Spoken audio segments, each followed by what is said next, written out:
Have you found yourself trying to hide your joy because you're unhappy with your teeth? Your smile is the first feature noticed in an interview, on a date, or in family photos. We want you to be able to shine bright as your best self, and our teeth whitening system is the perfect step toward restoring your confidence.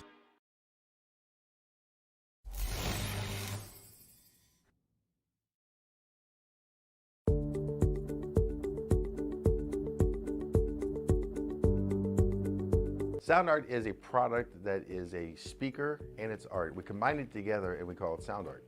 What makes it so unique that any picture can be your speaker? Sound art gives you the high quality sound without the ugly speaker. This isn't a picture with a speaker, the picture is the speaker. Just imagine your wedding picture uploaded onto a canvas and now it's speaking 10,000 tunes. I mean, it's a very cool concept.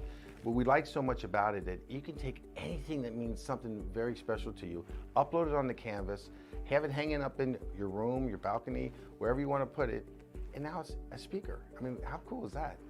It's something that we have that and no one has. No one has this product. It's just a great gift to give anybody. It's just a neat concept. Around here we say, art never sounded so good.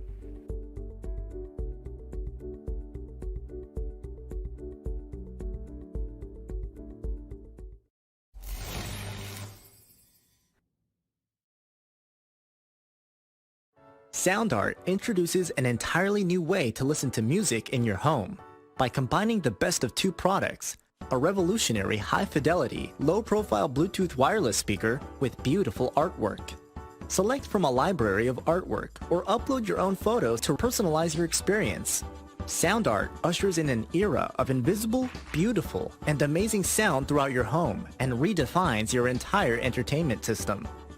The need to reclaim your floor space and rid your home of unsightly speaker boxes that need to be bolted to the wall is now a thing of the past.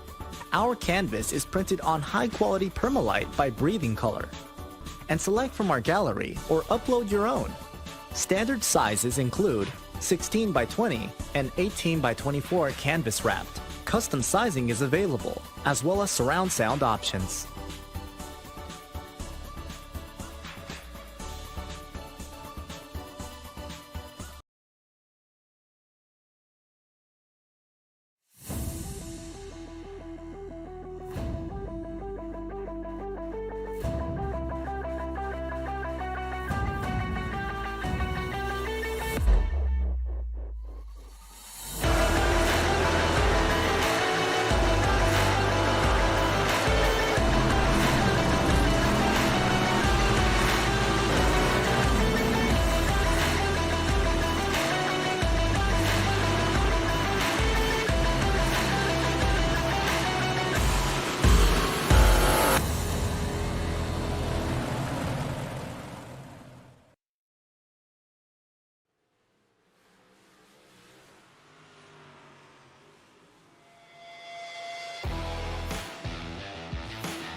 Big power, close battles, slide jobs, back and forth finishes.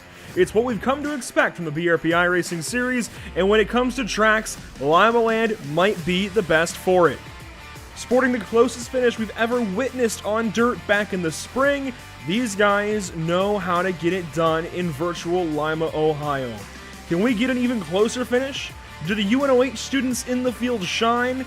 Let's see who gets taken to school this evening in the virtual Lima, Ohio. Thanks so much for tuning in. My name is Andrew Cardinale IV.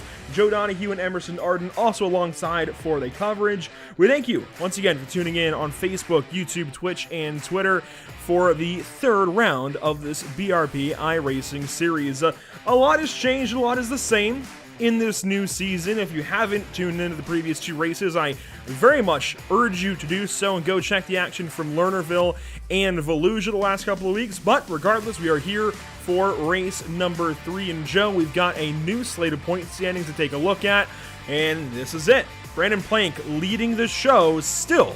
Actually, no, I don't believe still, but he's got that win finally now that he so much deserved. Travis Miller moves up. He's now second place. Brett Rolls taking a pretty good roll in third. You got Matt DeRitter, Dennis Cardinal wrapping up the top 5. And then if you look down at the bottom of the top 20, the bottom of the second column of drivers, the 288 cars that they keep referencing, the battle of the 88s there, 19th to 20th.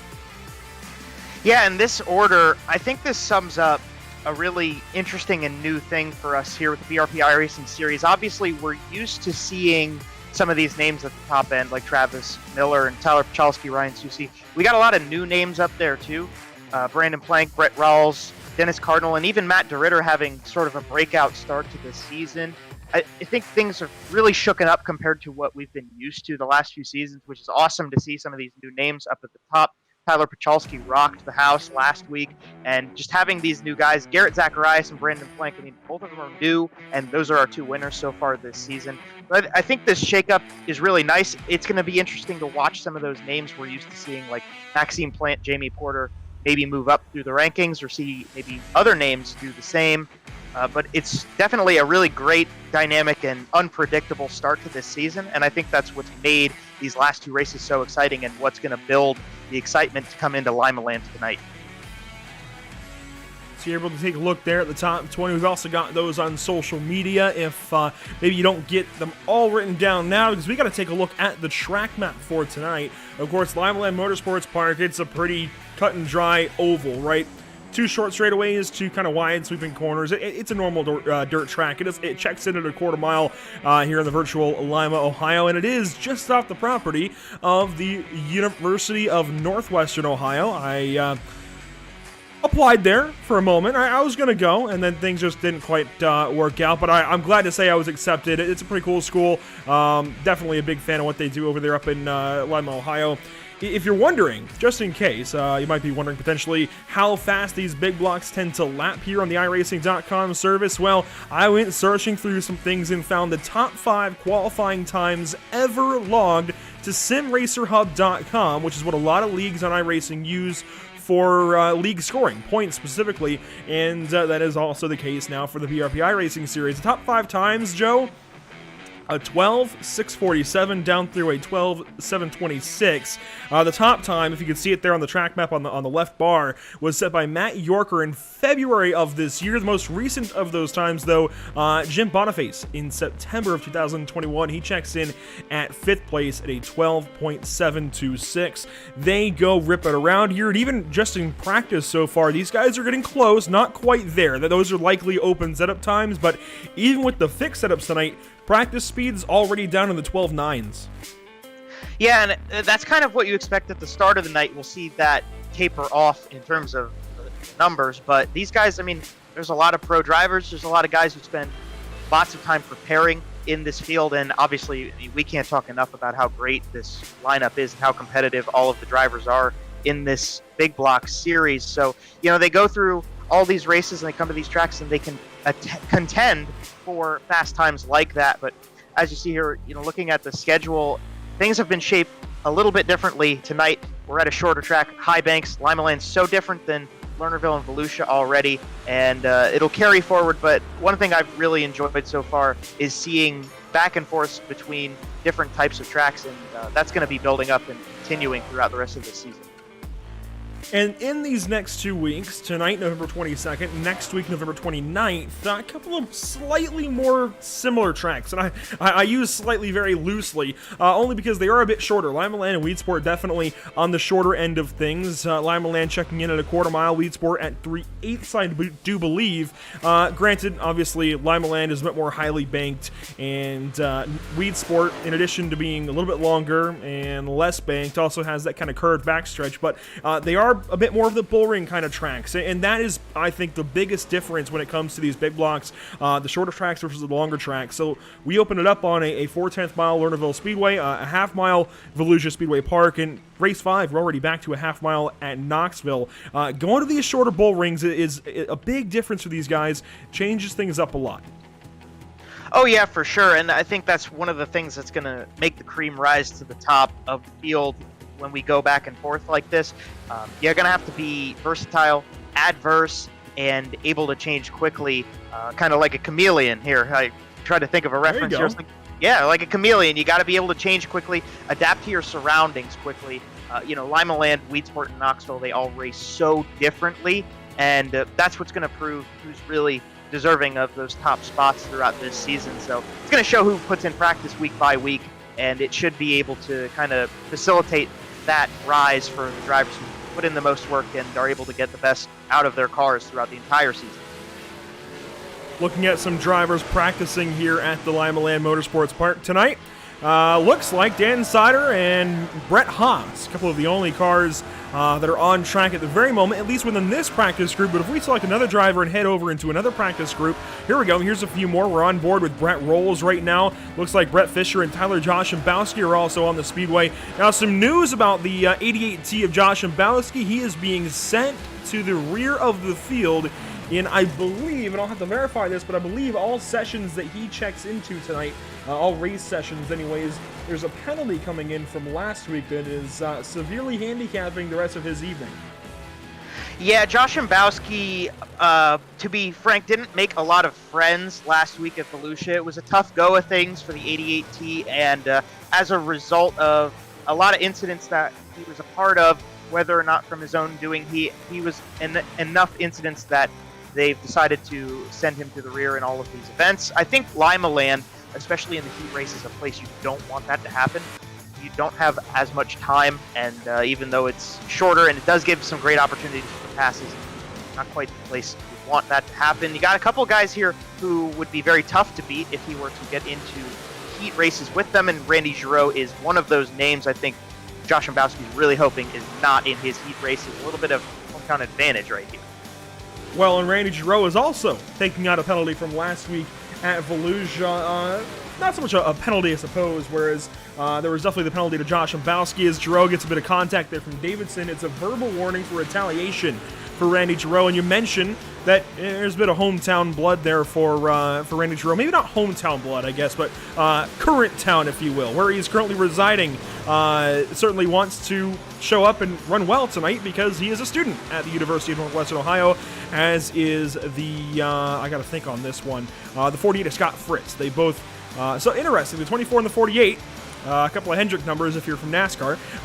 They are both here at UNOH, so that's kind of interesting. But yeah, Randy's going to be looking through to roll through things and, well, I'd imagine hopefully go a little better than Tyler Joshimbowski and everybody else in the field tonight. And I was talking with some drivers earlier today. Randy Giroux is already pegged as one of those guys to beat tonight. He's currently 23rd on the practice charts, but they already said if there's anybody who should win tonight, it is Randy Giroux or Scott Fritz.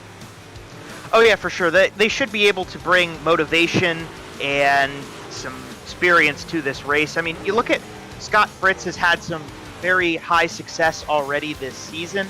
Won a heat race and has been a part of both features so far this season. On the other hand, Randy Giroux is looking for a big-time rebound. He's yet to start a main event so far. Both of the last two races he did not transfer, and that's not really something we expected to see out of Randy Giroux this season.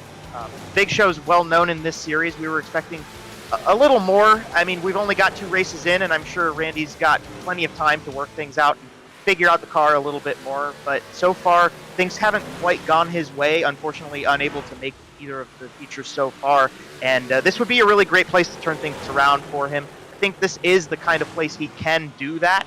So we're going to have to watch that 24 machine and see if he can get into that feature race and hopefully be able to tear things up, get up, maybe even into the podium. I think that's an expectation that is fair, but you got to get into that feature to be able to contend for the podium. So watching these guys continue on with practice here. We're going to take a step aside, let them finish things up. Just a couple more minutes. It looks like, 2.5 minutes of practice. Then we'll be on into qualifying. Don't go anywhere. We've got more coverage throughout the rest of the evening of the BRP iRacing Series, round number 3 at Limaland Motorsports Park.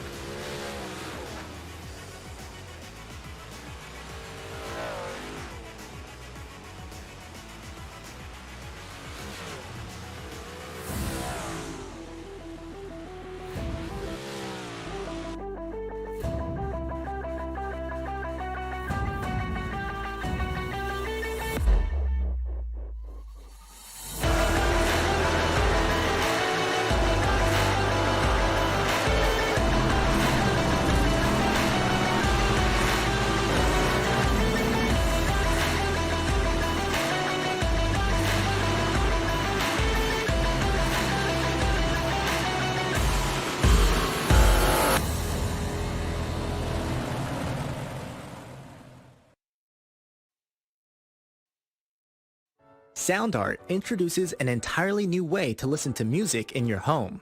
By combining the best of 2 products, a revolutionary high-fidelity, low-profile Bluetooth wireless speaker with beautiful artwork. Select from a library of artwork or upload your own photos to personalize your experience. Sound Art ushers in an era of invisible, beautiful, and amazing sound throughout your home and redefines your entire entertainment system. The need to reclaim your floor space and rid your home of unsightly speaker boxes that need to be bolted to the wall is now a thing of the past. Our canvas is printed on high-quality permalite by Breathing Color. And select from our gallery or upload your own. Standard sizes include 16 by 20 and 18 by 24 canvas wrapped. Custom sizing is available, as well as surround sound options.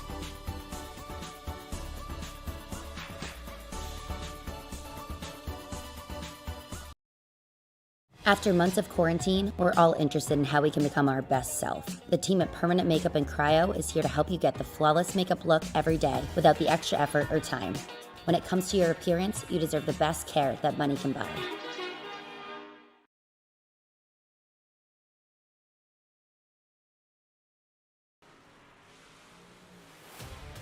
Welcome back to the virtual Limaland Motorsports Park. So glad to have you watching along as practice ticks on down 3, 2, 1, and 0. And that is the end of practice for round number 3 of this Big Block season number 2 for the BRP iRacing Series. So many great people that put their hard work, sweat, blood, tears into the BRP iRacing Series. Of course, Bicknell Racing Products, the namesake of the BRP iRacing Series, as well as MDR Designs, Matt Ritter Designs, Jam Performance, Lindy, Creative Turnings, and the Super Dirt Car Series. 3 minutes of qualifying. Joe, it all gets started now. Well, more like 15 seconds ago. Yeah, we just got things rolling here, so everybody's going to get out 2 laps to try to set the best time we can. We're watching Brett Rowles in car number 17. Has had some excellent performances so far this season. Definitely worth noting. Top 3 finish last time we came out. You see him kind of running the middle of the track. That is the fast line when the track is young here at Limaland, as you can kind of cut some distance while still getting that banking. He goes to the top of the charts. We've only got a couple in, but that's a pretty good start. Nay, he gets beat by Ryan Susi on that one. We'll look at Richie Pereira, maybe Joe Matthews throughout the field. Guys getting times down. And up top now, Dennis Cardinal. Good last name there, buddy. He goes to the top of the charts in the number 31. Matthew Belvey moves up a lot. Here comes Brandon Plank. Everybody getting their times in very, very quickly. Only 2 minutes to go. Most of the field has already turned a time or is currently on a lap. Here's Travis Miller. Travis Miller all the way up the racetrack. Going to see how that works for him. Garrett Zacharias goes, oh my gosh, 0.02 of a second slower. For that 71 machine. He'll come around again. Will he improve? Didn't look like it. Here's an onboard with Scott Fritz as he rips around the Limaland Motorsports Park. You can see the track a whole lot more tacky, a whole lot heavier. He goes 25th for now. Should improve on that here in lap number 2 as the track dries out just that little bit. Ryan Beagle moves himself into the top 10. Nobody locks in straight from qualifying, but it sure does help to start at the front of a heat race. And Scott Fritz, the 4th. Oh, big moves from one of those UNOH drivers as he goes to fourth on the grid, or qualifying order rather, and that would put him on pole for a heat race. So that it's important here to get a good start in a heat race. As you're watching Gavin Eisel kind of get a little squirrely out of turn 4, he locks it down, be able to reset that car. Matt DeRitter ripping off of a really good diamond to turn 2, and he slings it into turn 3 right here. See if that 03 can move further up, get himself a couple more laps in, maybe just practice, and get ready to make his way into another feature. Been doing so well so far this season. Looking for more here at Limaland. I love how these guys only get 3 minutes to turn a time. There's 35 of them tonight, and they all turned their times within the first 2 minutes. This last minute is just guys that, well, there's only one guy still turning laps, and that is Matt DeRitter. That's why we're watching him, but he is the only one left on the racetrack. Everybody else got their laps in the first 2 minutes, and nobody else wants to turn extra time. That's kind of funny to me. You know what? These guys, if you go back and listen to this tonight and go back and watch this tonight, if you want to get some TV time, wait a little bit in qualifying. Run it towards the back end of the session. You'll get a look at your car. But qualifying going to wrap up here for the Limaland Motorsports Park as Matt DeRitter goes ripping back into turn number 3.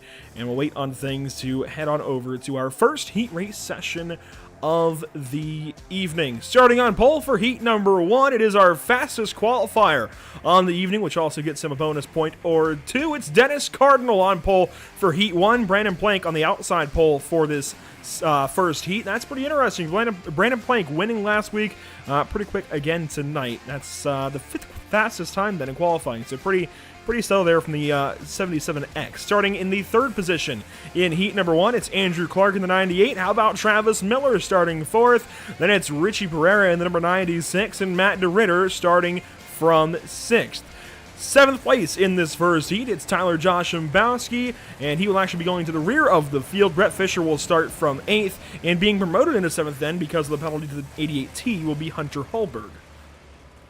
And we'll have to see if Hunter can capitalize on that. He is one of those guys who's yet to start a main event so far this season. He'll start to the inside, which might help him off that initial start, but we're going to have to watch the outside line because you move up the track quickly here at Limaland throughout the racing, and it might be the preferred line to try to get some sort of a rip off the top side with all that extra banking at the start.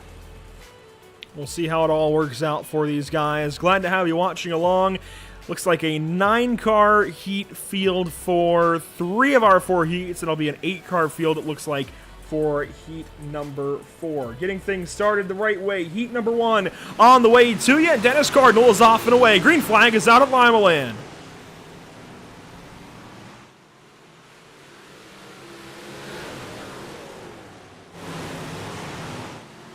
Lap number 1 of heat number 1 in the books. That's how quickly it gets done here at the Limaland Motorsports Park. 2nd place being contested. Andrew Clark down to the bottom side looking for gold down there. Clark slides in deep on the inside of 3. Pretty nice battle going on for 6th place back there. We're on board with Travis Miller as Cardinal goes fastest. He's leading the way up front with Andrew Clark, Brandon Plank, and Travis Miller in the transfers. We come down. Oh, there's contact in turn 4. Richard Pereira turned around. Hunter Hulberg, it looks like, goes along with. You'd imagine then that Hulberg was maybe the one to turn him around. Joshambowski, DeRitter, they all get on through, but Dennis Cardinal still leading the way. Plank with company from Miller. Miller trying to get around the outside of Brandon Plank. He's in a transfer spot right now, but being one spot closer to the front will definitely help your starting position in the feature event. Plus, you don't want to have Brett Fisher breathing down your neck the whole way. They come past 3 laps to go. Still kind of running to the middle of the racetrack. Dennis Cardinal leads Andrew Clark. 2 black and green cars as they come through the 2nd set of corners back to the line. They're going to see 2 laps to go. Chopsticks for the leaders. You call them chopsticks, I call them popsicle sticks. Regardless, 2 laps to go. We're coming around to get the white this time. The top 4, they move on into the feature, and they are all in a line right now. Cardinal, Clark, Plank, Miller, those are your transferees with 1 lap to go. Can Brett Fisher get there? Looks like it's not going to happen. The white flag presented by Tucson Sound Art wraps up at a turn number 4. Cardinal with the heat win. Clark, Plank, and Miller move on. And that was a pretty good show. At the start of that one, Travis Miller did an absolutely stellar job to get himself into that transfer. Dennis Cardinal, very controlling at the front end. We'll see if that can carry forward into tonight's main event. We'll move on into heat race number 2, and we'll meet our field of the second race of the evening. We'll start on the pole. We got Garrett Zacharias in car number 71. Black and pink to his outside is going to be Brett Rawls on a roll with the start of this season, looking for a little more here at Limaland, starting off third. Zachary Bardsley from Pennsylvania in the 011 into his outside is going to be Matthew Beauvais, yet to start a feature himself in the number 1 machine. Going back to row number 3, start on the inside with double D. Dylan Davidson in car number 73, and to his outside, one of those UNOH drivers. This is the big show, Randy Giroux. You go back to row number 4 on the inside. Catfish Gavin Eisel will start to the inside of Alan Slight in car number 2, and all along is Lonesome in row number 5. Starting 9th, we got Kyle Wendt in car number 16. 9 cars in this heat field. We'll see one more of 9 in the next heat race. Couple of onboards from our iRacing official pace truck as we get ready to go for the second green flag of the evening. A great look at the field as we get ready to get this field rolling into turns 3 and 4 for the final time before they get electric at turn number 4. Green flag is out at Limaland.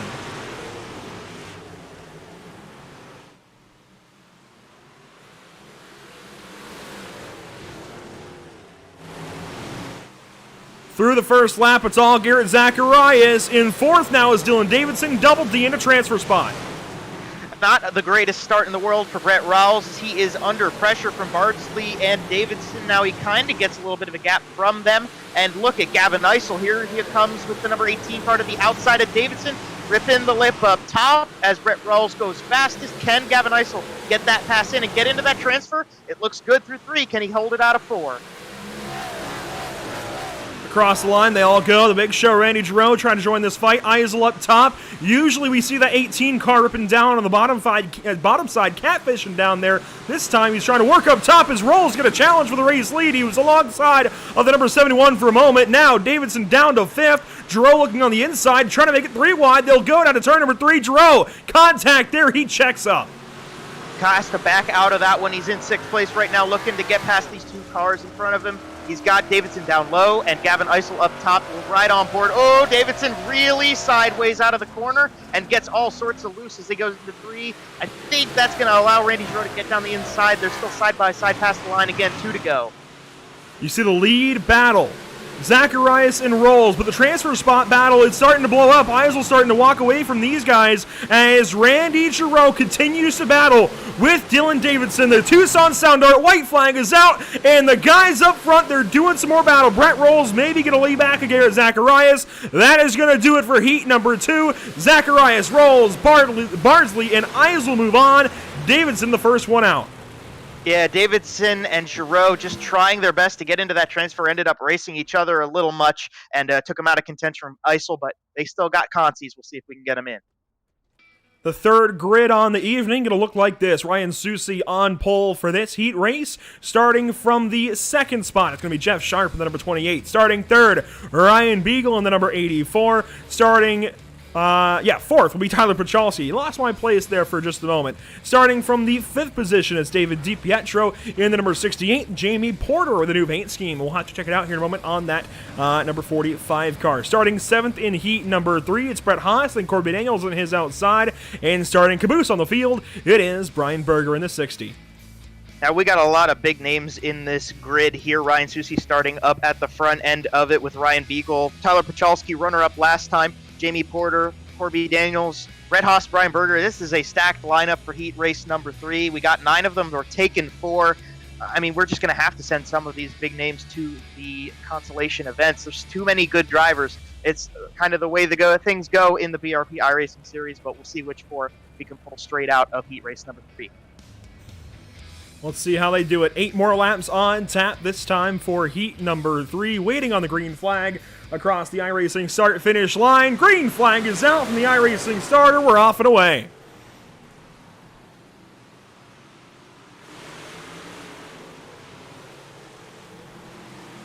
Through the first lap, it's going to be Susi up top with the race lead, Beagle in 2nd, and around the transfer spot battle, Jeff Sharp going backwards. Oh, Pachalski into DiPietro, but they sorted out. DiPietro trying to hold down the bottom side He has yet to get into a feature race. He's holding the spot. Oh! Contact, big contact again. Daniels and Porter get into each other, two BP Sports drivers with a little bit of contact. Now you got Pacholski ripping the top side, trying to go around. That's the battle for the transfer spot, and he's got it at the line around turns 1 and 2. Now they're almost 4 wide out of the corner. Brett Haas digging down there. He wants a spot. He's trying to move on into this feature race. DiPietro and Pacholski, they're going at it across the line. Pacholski had it for just a moment anyways. Look at that, almost 4 wide again. 3 wide down the backstretch. DiPietro down low. Pacholski in the middle. Sharp up top.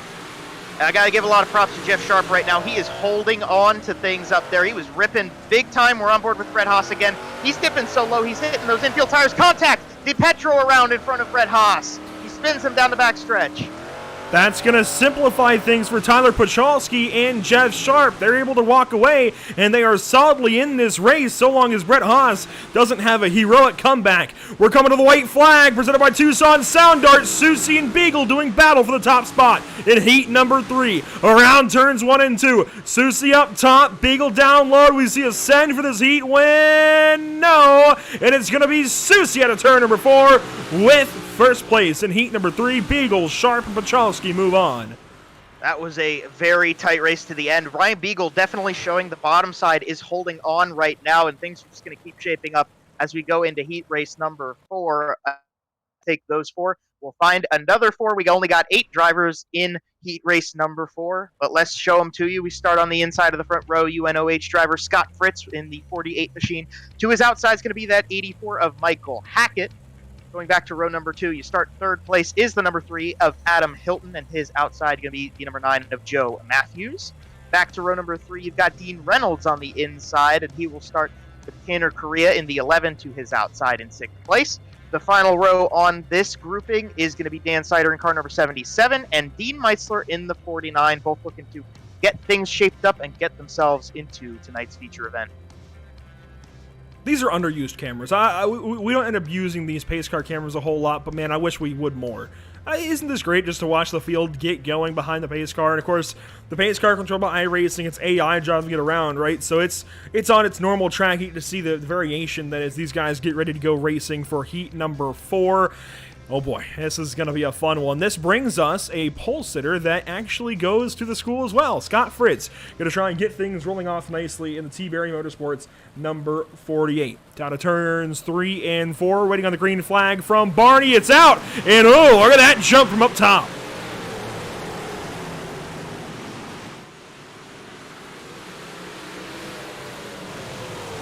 Already Joe Matthews punted out of the way. A little bit of contact there with Scott Fritz. Michael Hackett with the hole shot. He takes the race lead. One on the wall. That was Meitzler. Meitzler hit the wall pretty good on the front stretch. Michael Hackett out to a clear lead right now. Fritz holding on to second. Hilton and Matthews side by side for third. They've got Tanner Correa breathing down their necks. He's looking for a transfer spot. Michael Hackett going faster and faster at the front end. Things are getting shaped up a little bit. Hilton got a nose on Matthews, but Matthews powers around the outside. By the speed shot, there they go. As we're on to lap number 3. No, not lap number 4 now is the 3-car. Hilton digging down low. Matthews comes back up top. The wild child, he told me earlier today, Tanner Correa did, that he was going to have something for these guys. Well, he's got to make it into the feature. If so, he's looking for a transfer spot, and right now he's got to get by that 9-car up top. Yeah, he's kind of stuck in a bad spot right now because he's got Matthews right in front of him and Hilton down low. They're kind of blocking the 2 dominant lines of this track right now, but the top looks like it's shaping up a little bit. It's giving him an opportunity to get closer and closer to Hilton, not quite side by side down the backstretch, and he is just right up on the tail of Joe Matthews, powering off the middle side, and he had it at the line that time. Tanner Correa has the speed to get into this feature. He's just got to get the run at the right time. We're coming to the white flag presented by Tucson Sound Art. Hackett leads, then Fritz, Matthews, and Hilton, but Correa's trying to change that. That time, he might have just been in the feature. He's got to have something on this final lap. One more opportunity for Correa to get the fast track to the feature race. He's gonna get it! He noses ahead of Adam Hilton and sends Hilton to the consies. Wow, that was a heck of a run around the outside, just staying patient with that line. What an impressive run, and that's going to get Tanner Correa into the feature. Impressive, is an understatement. Really solid stuff there from Santa Maria. We've got another grid of race car drivers to meet. These guys, they just went heat racing, but they couldn't quite make it into the feature. They'll go consolation racing. Now, I believe this should technically be our C main and line up the remaining drivers in the outside lanes of each of the following rows for the feature, but starting first in this consolation is Brett Fisher. Second will be Brett Haas. Starting third is Matt DeRitter in the 03. Then Brian Berger in the 60. Starting fifth, it's the 88T of Josh Mbowski. Then Jamie Porter in the position number 6 spot, number 45 car. It's Double H, Hunter Holberg starting from 7th. The Beef, Corby Daniels, teammates there in row number 4. And starting last in this consolation, it is the 96 of Richard Pereira. And we've got 9 cars. We got 1 lap till they go green. We're going to take 5 of them, and they're going to line up in the last 5 rows on the outside of tonight's 100-lap feature event. Brett Haas on the outside might be looking to make use of the top as they come around 3 and 4. Pace truck's going to turn hard inside of the track, and the green flag's going to come out. Let's set them loose here. 10 laps of racing in the B main number 1.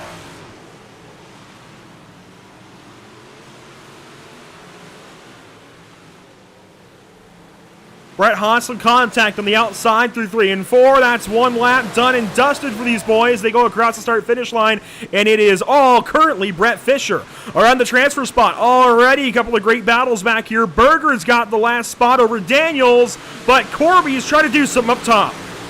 Corby Daniels trying to catch up to Josh Mbowski and Berger. They're side by side, and they hold the last 2 transfer spots. On board with him now into turn number 3, kind of stuck in line behind Brian Berger, just hoping that 60 car can get a run on the 88T down low. They go into turn 1 again. Look at Corby Daniels. He can close so quickly in the corner. Oh, contact up ahead of him. Matt DeRitter saves that car from a much worse scenario, and he holds on to that 3rd spot.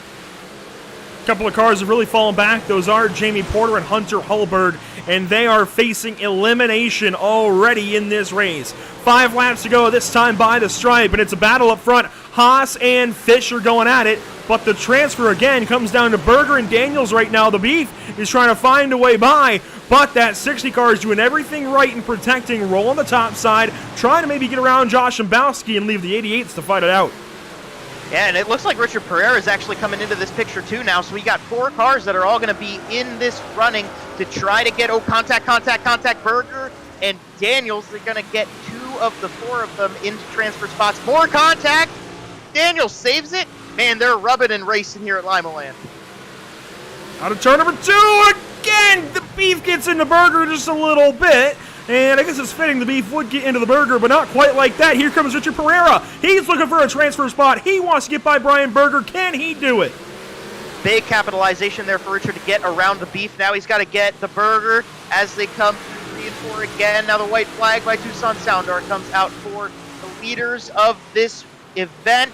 Pereira looking to the inside. Oh, maybe a little bit of contact. Not quite. Oh, Daniels, it's in the wall. Here we go for the final transfer spot. Berger, oh my gosh, Matt DeRitter! Matt DeRitter's got around, coming to the checkers, and he will miss the feature. Josh Mbowski and Pereira get the final spots.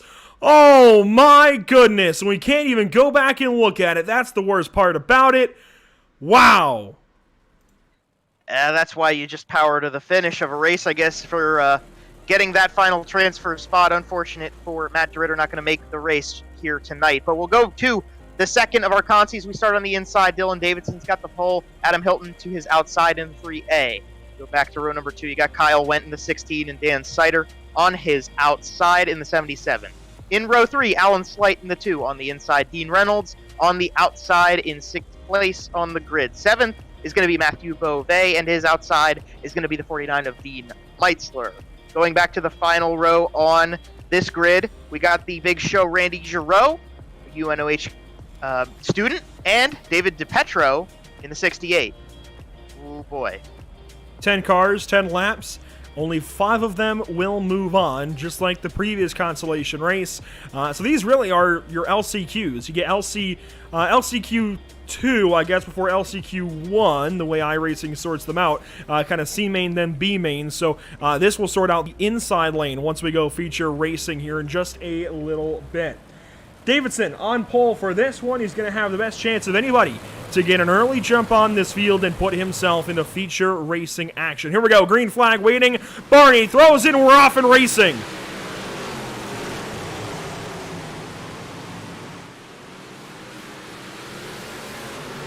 Already a lot of contact and a slide job from Adam Hilton. Gets the job done, but crossed back over by Dylan Davidson.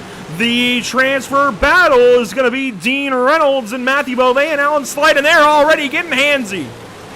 Yeah, there's a lot of contact going on back here in this group. Matthew Beauvais all over the place right now. It looked like we had contact with the wall for Kyle Wendt. He's got it under control. Now they single file out up at the front end, top 5 all running like so. Alan Slight, first one on the outside looking in. He runs up top with them.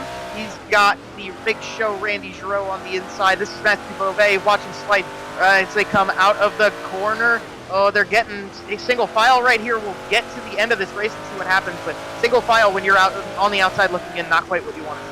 Matt Beauvais has dropped way through this field now. Randy Giroux, the next one up behind Slide, but there we go. Dean Reynolds, big contact, is going to go way down the racetrack, back up in front of Slide. Here we go. Is he going to be able to capitalize? Yes, Slide. Oh, he gets into the Big Show. Slide now in the fence. Reynolds goes through. Slide does a wheelie on 2 side wheels in a side-by-side battle now with the Big Show inside of Dean Reynolds, and Dean Meisler's in the fight. 4 laps to go.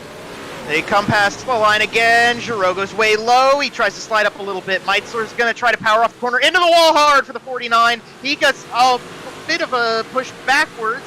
He's got a one down the inside. That's David DiPetro trying to run the bottom side. He's the only one down there on his lonesome. Dean Reynolds holds on to the final transfer. Randy Giroux on the outside looking in. Coming to 2 to go this time. He definitely wants to power into this feature, and he's only got 2 more times around 4 corners. Get there on Dean Reynolds. Reynolds just set the fastest lap of this race. I don't think Randy Giroux's just going to get him like nothing. He's going to have to drive the last lap of his life to get there now to make it into the feature in his own school. There's a side-by-side battle up front, but we stay on board with Randy Giroux. A first-person chance to see how this works, and Randy Giroux gets cut. UNOH guy here, and he's on the outside once again. That's 0 for 3 so far this season, getting into the main events. That is not the start we expected at all out of the Big Show for this season of Big Block Racing. Not at all. Not at all what I would have expected from Randy Giroux the first 3 races out, but it gives us a field of 26 big block modifieds in the northwestern corner of Virtual Ohio to go racing tonight for the BRP iRacing Series. On pole this evening then, Dennis Cardinal, fastest qualifier, best at his heat race. He's on pole this evening alongside of Garrett Zacharias. Starting 3rd, it's Ryan Susi in the 38, then Michael Hackett to his outside. Starting 5th, Andrew Clark in the 98, Brett Rolls in the 17R. Starting 7th, it's Ryan Beagle alongside his Scott Fritz. And to wrap up the top 10, it's Brandon Blank, last week's winner, along with Zachary Bardsley. Going back to row number 6, you start on the inside with Jeff Sharp in the 28. He's starting aside Joe Matthews in the 9. Going to row 7, it's Travis Miller on the inside in the 22, Gavin Eisel to the outside. In row 8, Tyler Pachalski to the inside, runner-up last time. Tanner Correa will start in 16th. 17th on the grid is Brett Haas, Dylan Davidson to his outside in 18th. And row 10, Brett Fisher, Adam Hilton. They line it up there. 6 more cars make the feature. They are as follows: Brian Berger, Dan Sider. Then it's the 88T of Josh Mbowski. Then Kyle Wendt. Starting 25th, Richard Pereira, and shotgun on the entire field is Dean Reynolds. A field of 26 getting ready to go at it. Here we go. Ladies and gents of Virtual Lima, Ohio, get excited, racing underway.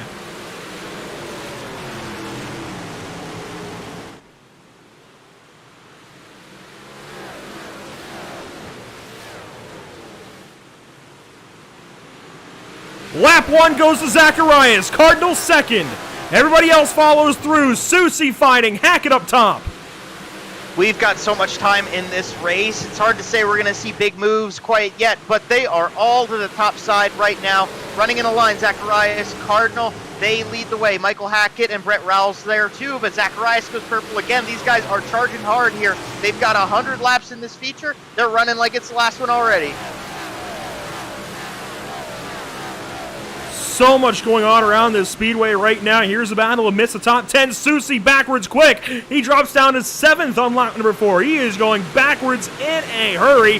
Going to try and slide in behind Scott Fritz maybe. He runs the middle.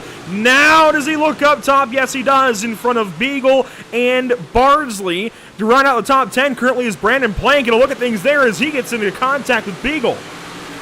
Yeah, this track is not quite to the point where the bottom side is as competitive as the top. Maybe a little premature to be down there for Ryan Susi, as we're on board watching Ryan Beagle work top side in front of us. Zach Bardsley there too. Everybody's just kind of running in a train, but that's going to wear it up. Oh, there we go! Oh!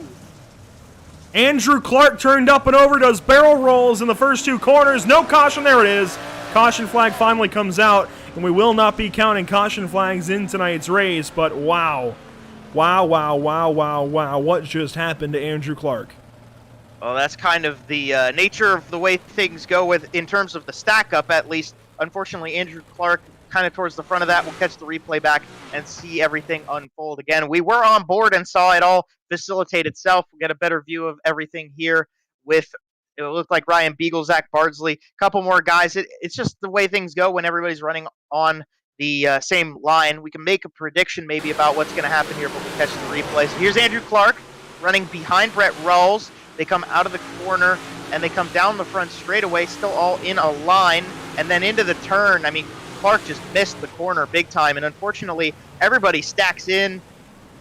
Man, that's a hornet's nest of cars. That's just a lot of damage to a lot of machines, and it's kind of the way things go at the start of this race. Everybody all in a line, all packed up together like that.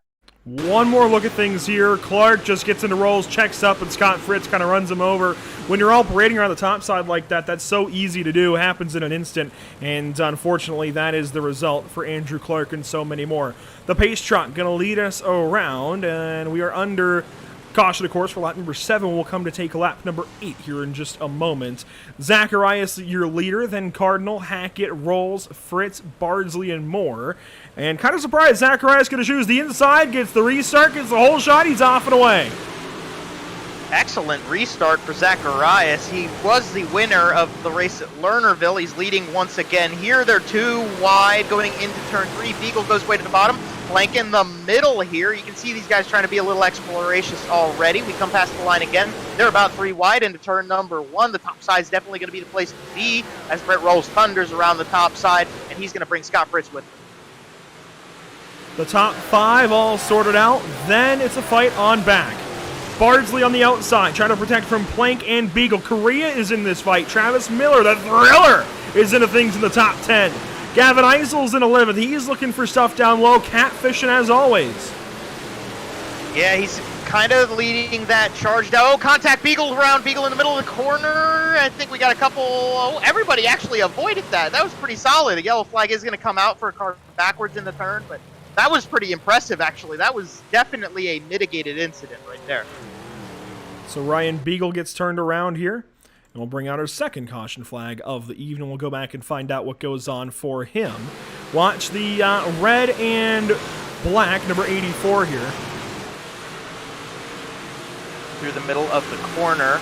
Correa outside here. That's where it happens. So he just kind of fades up into the line where Correa is. Contact with Brett Haas, but elsewise, everybody else pretty much got around that with no damage. So pretty good job by the rest of the field in the back end to avoid contact with that stopped race car.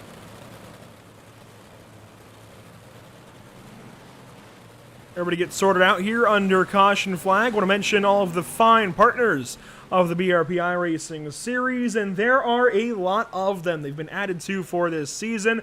Of course, creative turnings, custom wood and acrylic pens, bowls, cutting boards, and more. Find them on Facebook and pick up the perfect present for the ones you love. Black Friday later this week, maybe they have some specials. Creative Turnings of Waterford, Connecticut. I thought I saw pace car lights on. I don't think we're restarting yet. Okay, there we go. We'll go one more time around. MDR Designs, your one-stop shop for all things graphic design. Find them on Facebook at MDR Designs, helping you look the best you possibly can. We'll talk more about Jam Performance, Lindy Gas and Equipment Incorporated, and the Super Dirt Car Series here in just a little bit, but we're ready to go back green flag racing. Here we go. Zacharias already off and away. Yeah, that was a much earlier start than the last time as Zacharias thunders to the top side. He wanted to go there quickly. Dennis Cardinal going to have to settle for second right here with Michael Hackett in behind. They all run a train around the top side of the racetrack. There's still a lot of grip up there. As we come past the line again, Zacharias leads. A couple guys at the back end trying to go to the bottom in the middle of the racetrack, exploring a little bit, trying to stay out of trouble. A whole lot going on here throughout the top 10. Looks like they get mostly sorted out. First car on the bottom there is the 18 of Eisel. No surprise for Gavin working the bottom side. You see Hilton trying to find something down there. I think these guys, they realize this is a 100-lap race. There's a lot of racing to get done, and we're only on lap 14 with 2 cautions under our belts. Yeah, we definitely want to try to get further into this race without more yellows. The more contact you get, the more you get into incidents, the worse your car is going to run. So these guys want to kind of preserve the cars they have and just try to run a couple laps down. So some of these guys going down to the bottom side of the racetrack might be exploring, might be trying to wait things out a little bit as everybody up top just runs in a quick train together. Zachariah is still leading the way and is starting to put a small gap on Dennis Carter. I love these bull rings where you can just hold one speed shot, one camera throughout the course of the lap, and you really don't even get a gap of cars around this place. The field gets so strung out so quickly, but there is a caution flag this time for Richie Pereira in turns 1 and 2. The number 96 around in the turn. We'll get a replay back and show you what happened to Richie. He had a very strong run in his heat race and was able to keep a hold of things up to this point in the feature. We'll catch this back. So he's coming down the straight. He's behind Dean Reynolds, and they both get up pretty far into the wall. Come down the backstretch again. Dean Reynolds and Rivera, they're close up there. That might be a part of the reason things go haywire in the corner here as Dean Reynolds, Dean got up into the wall too much. Pereira had to check up as that car was in front of him. Pachalski gave him a little help just from the momentum that 21 car was carrying in the corner. Pereira goes around. Pretty small incident, does bring out a yellow. Not too much damage for that 96 car and plenty of laps to get things back together. The whole field's still trying to get caught up here. These cautions go by quickly. There's only a couple of laps to get the entire field together. As it looks like we're doubled up, and look at that already. Caution lights are out. Pace truck is in. Green flag back underway. Another great restart from Garrett Zacharias. He gets off the bottom side, rolls to the top, gets in front of Dennis Cardinal, and we're off and away in the shooting match. Still holding third place is Michael Hackett. The back end of the field is all over the place. We got Brett Rowles in fourth place right now. Brandon Blank is running fifth. Miller on the outside of Scott Fritz, that 22 car now getting close to the top 5. Let's go a little further back here, just outside the top 10. On board with Jeff Sharp as he battles with Joe Matthews, Gavin Eisel, and Adam Hilton. Eisel down low. Correa, the slider on Matthews. He's going to have to dig low now, does Matthews. Gets to the inside, doors him a little bit into turn number 3. He's still looking low. Caution flag is out. Brett Fisher and Ryan Beagle are turned around. Oh, and Ryan Beagle was one of those guys that had a good bit of speed so far in this evening. Looks like maybe a small amount of damage on the front end of that 84. Another yellow flag here. We'll catch back the replay to see what unfolds between the 30 and the 84 again. So there they are right beside each other. Fisher leads the duo. You got Andrew Clark right behind them. And as they go through the corners, there's just a little bit of a tap from behind. Clark actually got into that a lot. And a couple more guys even got some pretty significant contact, maybe a little damage from that big incident right there. It only caught those extra 2 guys further back out, but that included a good couple more cars than we initially thought right there. One of those things where these guys just get caught up into a line and get turned around, and it's very easy to do when you're all running up top at a train. Unfortunately, we're going to have to start wondering, will these guys have enough fuel to go the rest of the distance? Pace truck already going to come back down to pit lane. Quickie yellow is certainly in effect, trying to help these guys out. Green flag back underway at Limaland. And more of the same for Garrett Zacharias on that restart. Things go almost exactly the same way. Oh, Phil Miller got checked up a bit. They're still checking up behind him. Scott Fritz, Zach Bardsley, they all get it squared away. A couple guys aborted middle and bottom lines of the racetrack. Garcia trying to Brennan Plank! There they all get turned around. Hackett's around, and big problems in turn number 1 and turn number 2. Couldn't even keep up with it. That's how quickly they stopped on the outside of the corner. Travis Miller goes all the way back. Big crash. Yeah, that was a lot of cars piling into the same incident, and the yellow flags come straight back out on the racetrack. There's Scott Fritz. He's trying to catch back up to the front end of this grid. That was just an unfortunate turn of events from everybody being stacked up from another restart right there. We'll try and get a look back here. It all starts with Brandon Plank on the outside of the corner. And he is in here. Well, we're not even on the. Well, you know, you select the driver's name in ATVO, and I tell you, it gets so frustrating when you hit the replay button. It just decides not to select that car anymore. But let's try one more time. We'll see. Nope, of course, it changes back to the 11 car. Gotta love it. Gotta love software.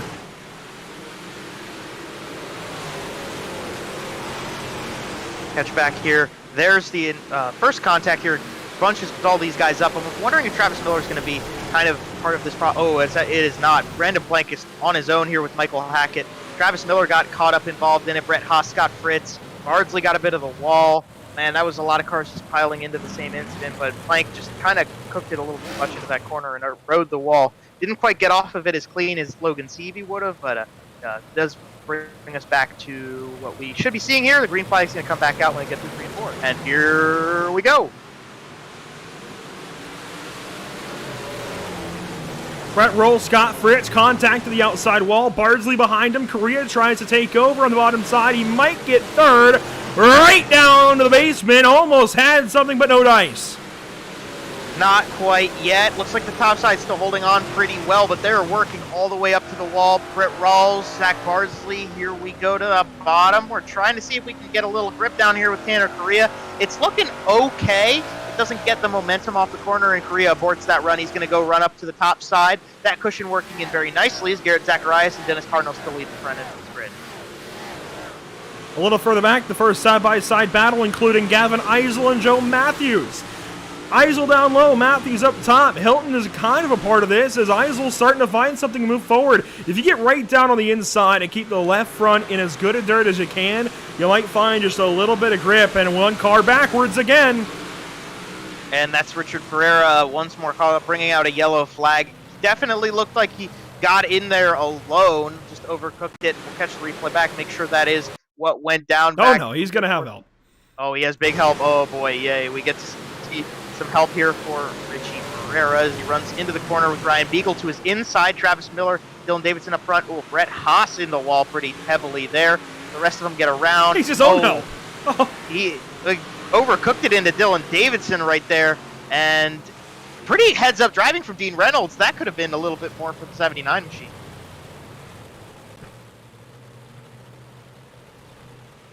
Q Queen. Another one bites the dust. Literally, we're biting the dust. There is quite a bit of dust in the air. This track is dry slicked out pretty quick. 100 laps. That's a tall order for these guys. They got to. Well, we're a little over a quarter of the way through, to be fair. But we do want to see some more green flag racing. Do want to thank everybody for tuning in. See a lot of you over in Facebook chat. I even see some YouTube chat out there saying hey to Dave. And I think that's the Dave Boyer who's been so active out in the chat. Where's Dave Boyer? Dave, if you're watching along, you've got to chime in this evening as we get ready to get back restarted. Green flag back out on the front stretch. And here we thunder into turn one again. It looked like Zacharias did the same, but didn't get as much of a run on Dennis Cardinal. And look who's to the inside. Brett Rouse trying to be a little bit new on the middle line. There is some grip in there still as he can at least hold on to fourth this time. Scott Fritz worked around. Whoa! Big checkup in the middle of the corner. Everybody stays clean, and we stay green. Thank goodness they were on board. Look at how close they are to this topside wall. They all rip by the speed shot. Here we go. Back on board with Rolls. He's in fourth. You can see how close Tanner Correa is getting the wild challenge, trying to make something happen. Let's go on board now with Gavin Eisel as he's having to go up to the top side and find something. Lap 30 in the books. Oh, man, this is a heck of a shot right here, watching Tanner Correa just get all the way up to the wall, and they stay there just barely. This is the teetering edge of safety and sanity right now. There's just a tiny bit of grip for all of these guys, and you can see they're rubbing off the top side. This is on Bardsley's machine. I mean, they are right up on that little bit of cushion that you get on iRacing. Let's go back to Adam Hilton, check it out for him, and the number 3T. Oh, man, I mean, he is up there. Yeah, so Limaland, when you get up to the very top of this racetrack, there's a little bit of a cushion that adds a little extra banking, and it does stay a little dirtier and a little bit tackier longer into the event. Tyler Pachalski now into Andrew Clark. Clark used that little extra grip to keep control of the 98 machine. And that's what they're trying to use up there. Everybody's trying to just get as close as possible to that extra spare grip. And as you can see, both of these guys, Bardsley and Hilton, got a little bit too hot into the corners that time. Further back, Josh Abowski fighting with Pachalski. This is right outside the top 10. That 28 car of Jeff Sharp is 10th. So this is 11th, 12th, and on back. And it's actually now for 10th because Josh Abowski, for a moment, held that 10th spot. He's going to try again on the bottom side of 3 and 4. Here he goes. Travis Miller's in this thing but has no nose to his car. Boy, these guys are getting handsy again. This is in the midfield. Yeah, so right now it looks like Pachalski is kind of diamonding this corner a little bit. Josh Abowski is able to send it into the turn from the middle line as the guys on the outside. Oh, there's a big checkup right there. Didn't quite get around the outside of that 88 car, and they're almost 3 wide. They stayed 3 wide. Pachalski was really going for it on the bottom side. Didn't quite get it. Got a little too sideways. Goodness gracious, this is a heck of a battle right here. Really good stuff, but Bardsley's backwards, and that's a caution. Unfortunately, you cannot climb fences. That is not allowed. We had a caution for that back at Richmond a few years ago. Zachary Bardsley, you are not allowed to climb fences during a race. He gave it his best shot, and we'll catch the replay back here again, and we'll see if Spider-Man, how far he got up that wall. Hey, the car is colored. The car is colored correctly for it. It works. Yeah, that Costco Hall is number 11. He comes off the corner. He is in the red and blue. That's the right thing. All right, off the corner, down the inside of Hilton. Contact. Well, that would explain what happened. Adam Hilton and Zach Bardsley just kind of got right into each other. And there we go. There's a little bit of a climb from Zach Bardsley. Little sideshow here for the yellow flag. All right, Zachary Bardsley, if you go back and watch this, you've got to hold red and blue the rest of your iRacing career. You are now Spider-Man here in the BRP iRacing series. Caution flag number 5? Oh, 7. I was being a little optimistic there. 7. You know what? As many cautions as we've had, I would not have thought that we'd had 7 already. That's actually, you know what? It's felt like we've had more green flag racing than that. I'll give these guys a little bit of props here. We'll restart and catch lap 40 in just a moment. And while we have this moment, let's talk more about Lindy, which is, I always feel weird just saying Lindy, but it is Lindy Gas and Equipment Incorporated, the largest industrial, medical, and specialty gas supplier in the world. Head over to lindydirect.com to find your closest location. Green flag back out at Limaland. And the field thunders past the line here. Great speed shot as they all came through. Zacharias still up leading the way. Fritz and Raoul's big contact into the corner. Fritz has to kind of check it up, go to the middle line. He will slot in front of Korea, stays in 4th spot. Caution flag out already. Dylan Davidson, Double D, is backwards. And given where he was coming from, I dare say he was more than helped around to bring out our 8th caution flag on the evening. Well, I'll give him this. When he got retained control of that car, he went up to the top side. He ripped a pretty solid run around that corner as he was recovering the 73 machine. But here we go, watching him with Plank right behind. He's got Hackett. Oh my goodness. Ryan Susi off the top side of the track. Nothing Dylan Davidson is going to be able to do about that. He pulls that car to a stop, brings that yellow flag out. That 38 car just came down on him so fast, there was nothing he could do. And that was contact with Andrew Clark, who is now being sent to the rear of the field. So penalty there from race control for Andrew Clark, seemingly causing that with contact with Ryan Susi. And, of course, Susi came down and blindsided the number 73 of Davidson, who I believe is now trying to rejoin the field. Is that Davidson coming back onto the speedway? Yes, it is. So get that 73 lined up at the tail end of the grid as well. They go double file again, getting ready to go back to green flag racing just past 40 laps down. Green flag coming back out, and we're racing again.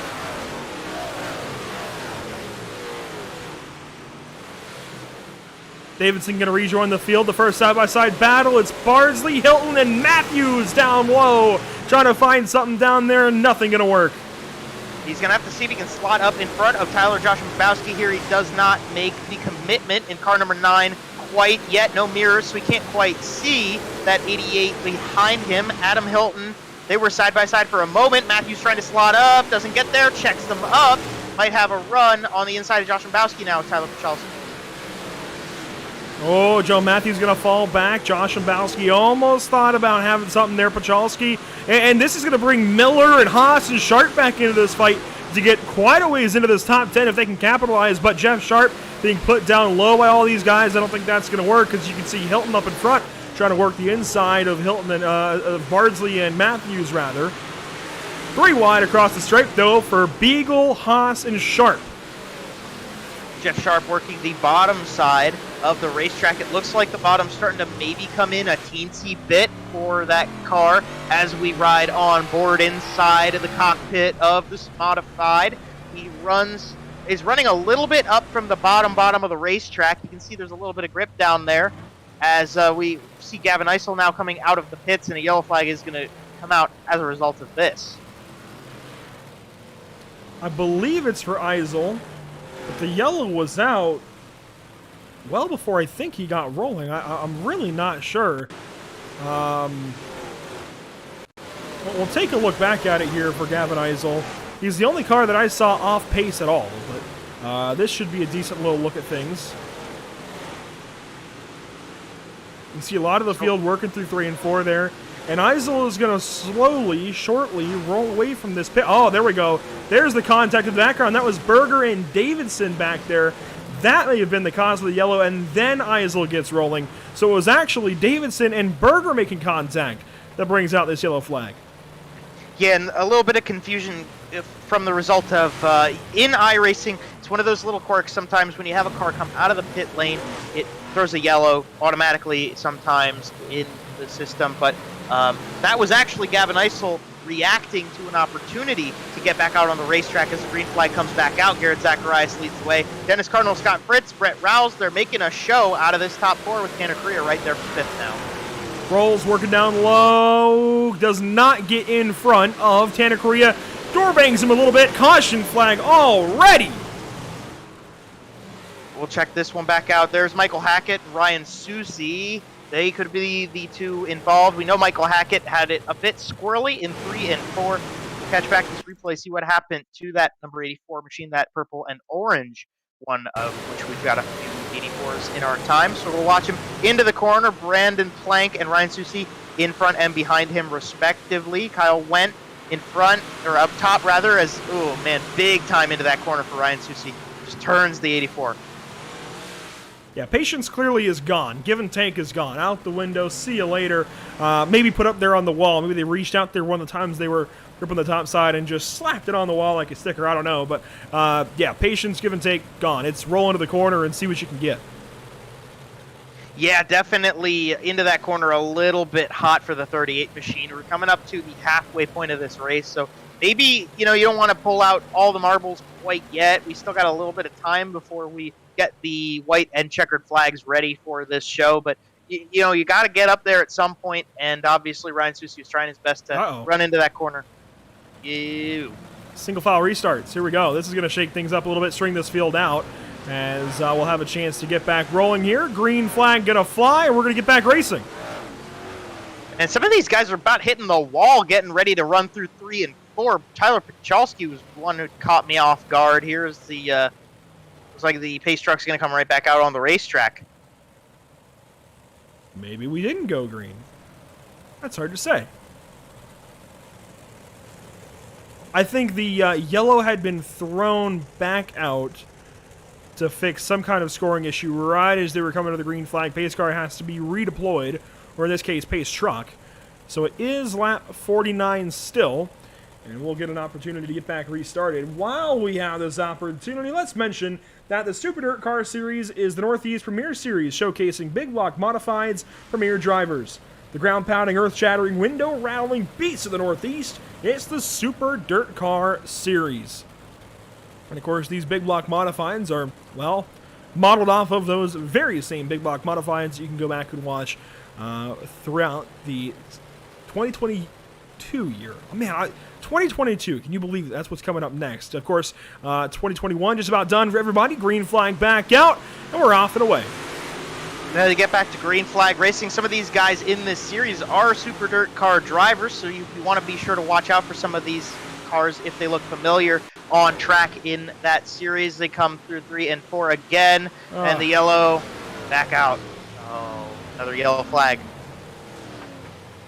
I'm going to be honest with you, I didn't even see a car that had stopped. I don't think we even had a full spin, and with a field of 25 still running, there's no way we're going to trace down a half spin that brings out a yellow somehow. That just, unfortunately, is not going to happen. No, we've got a good string of cautions here. A few maybe done on purpose for some scoring issues. It's kind of, we're in that grind of the middle of the race, and these guys, you want to try your best to get through this portion of the event. The track has slicked off significantly. There's a lot less grip. It's coming down to a driver's race, and everybody's just trying their best. Now we're in single file restart mode, so everybody's going to be starting up at the top side of the racetrack, trying to make some sort of move into that first corner, but we're only halfway into this race. We still got 50 more laps of racing to go, and unfortunately, as the pace truck's going to be able to pull off here, we'll see if we can get a couple more laps in under green. We'll get back going. Lap 50 going to change to lap 51. Zacharias with the whole shot on the restart. Of course, being a leader, you get that advantage. Cardinals second. Spritz in third. Across the line, we get that lap in.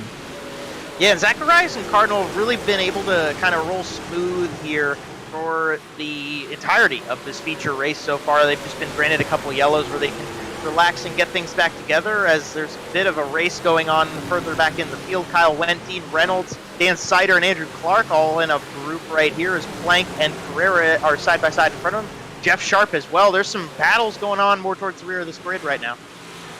A lot of stuff going on back here as those guys that restarted single file trying to work through this field. Andrew Clark with a move over Dan Sider trying to move up into another spot. That puts Clark into 16th. He's chasing down Dean Reynolds and Kyle Wendt now. Reynolds going to get checked up on the bottom side of turn number 2 and fall a little further back now into the clutches of Kyle Wendt, who rips the top side, gets a spot on by, and Dean Reynolds going the wrong direction. Caution is out. Oh, boy.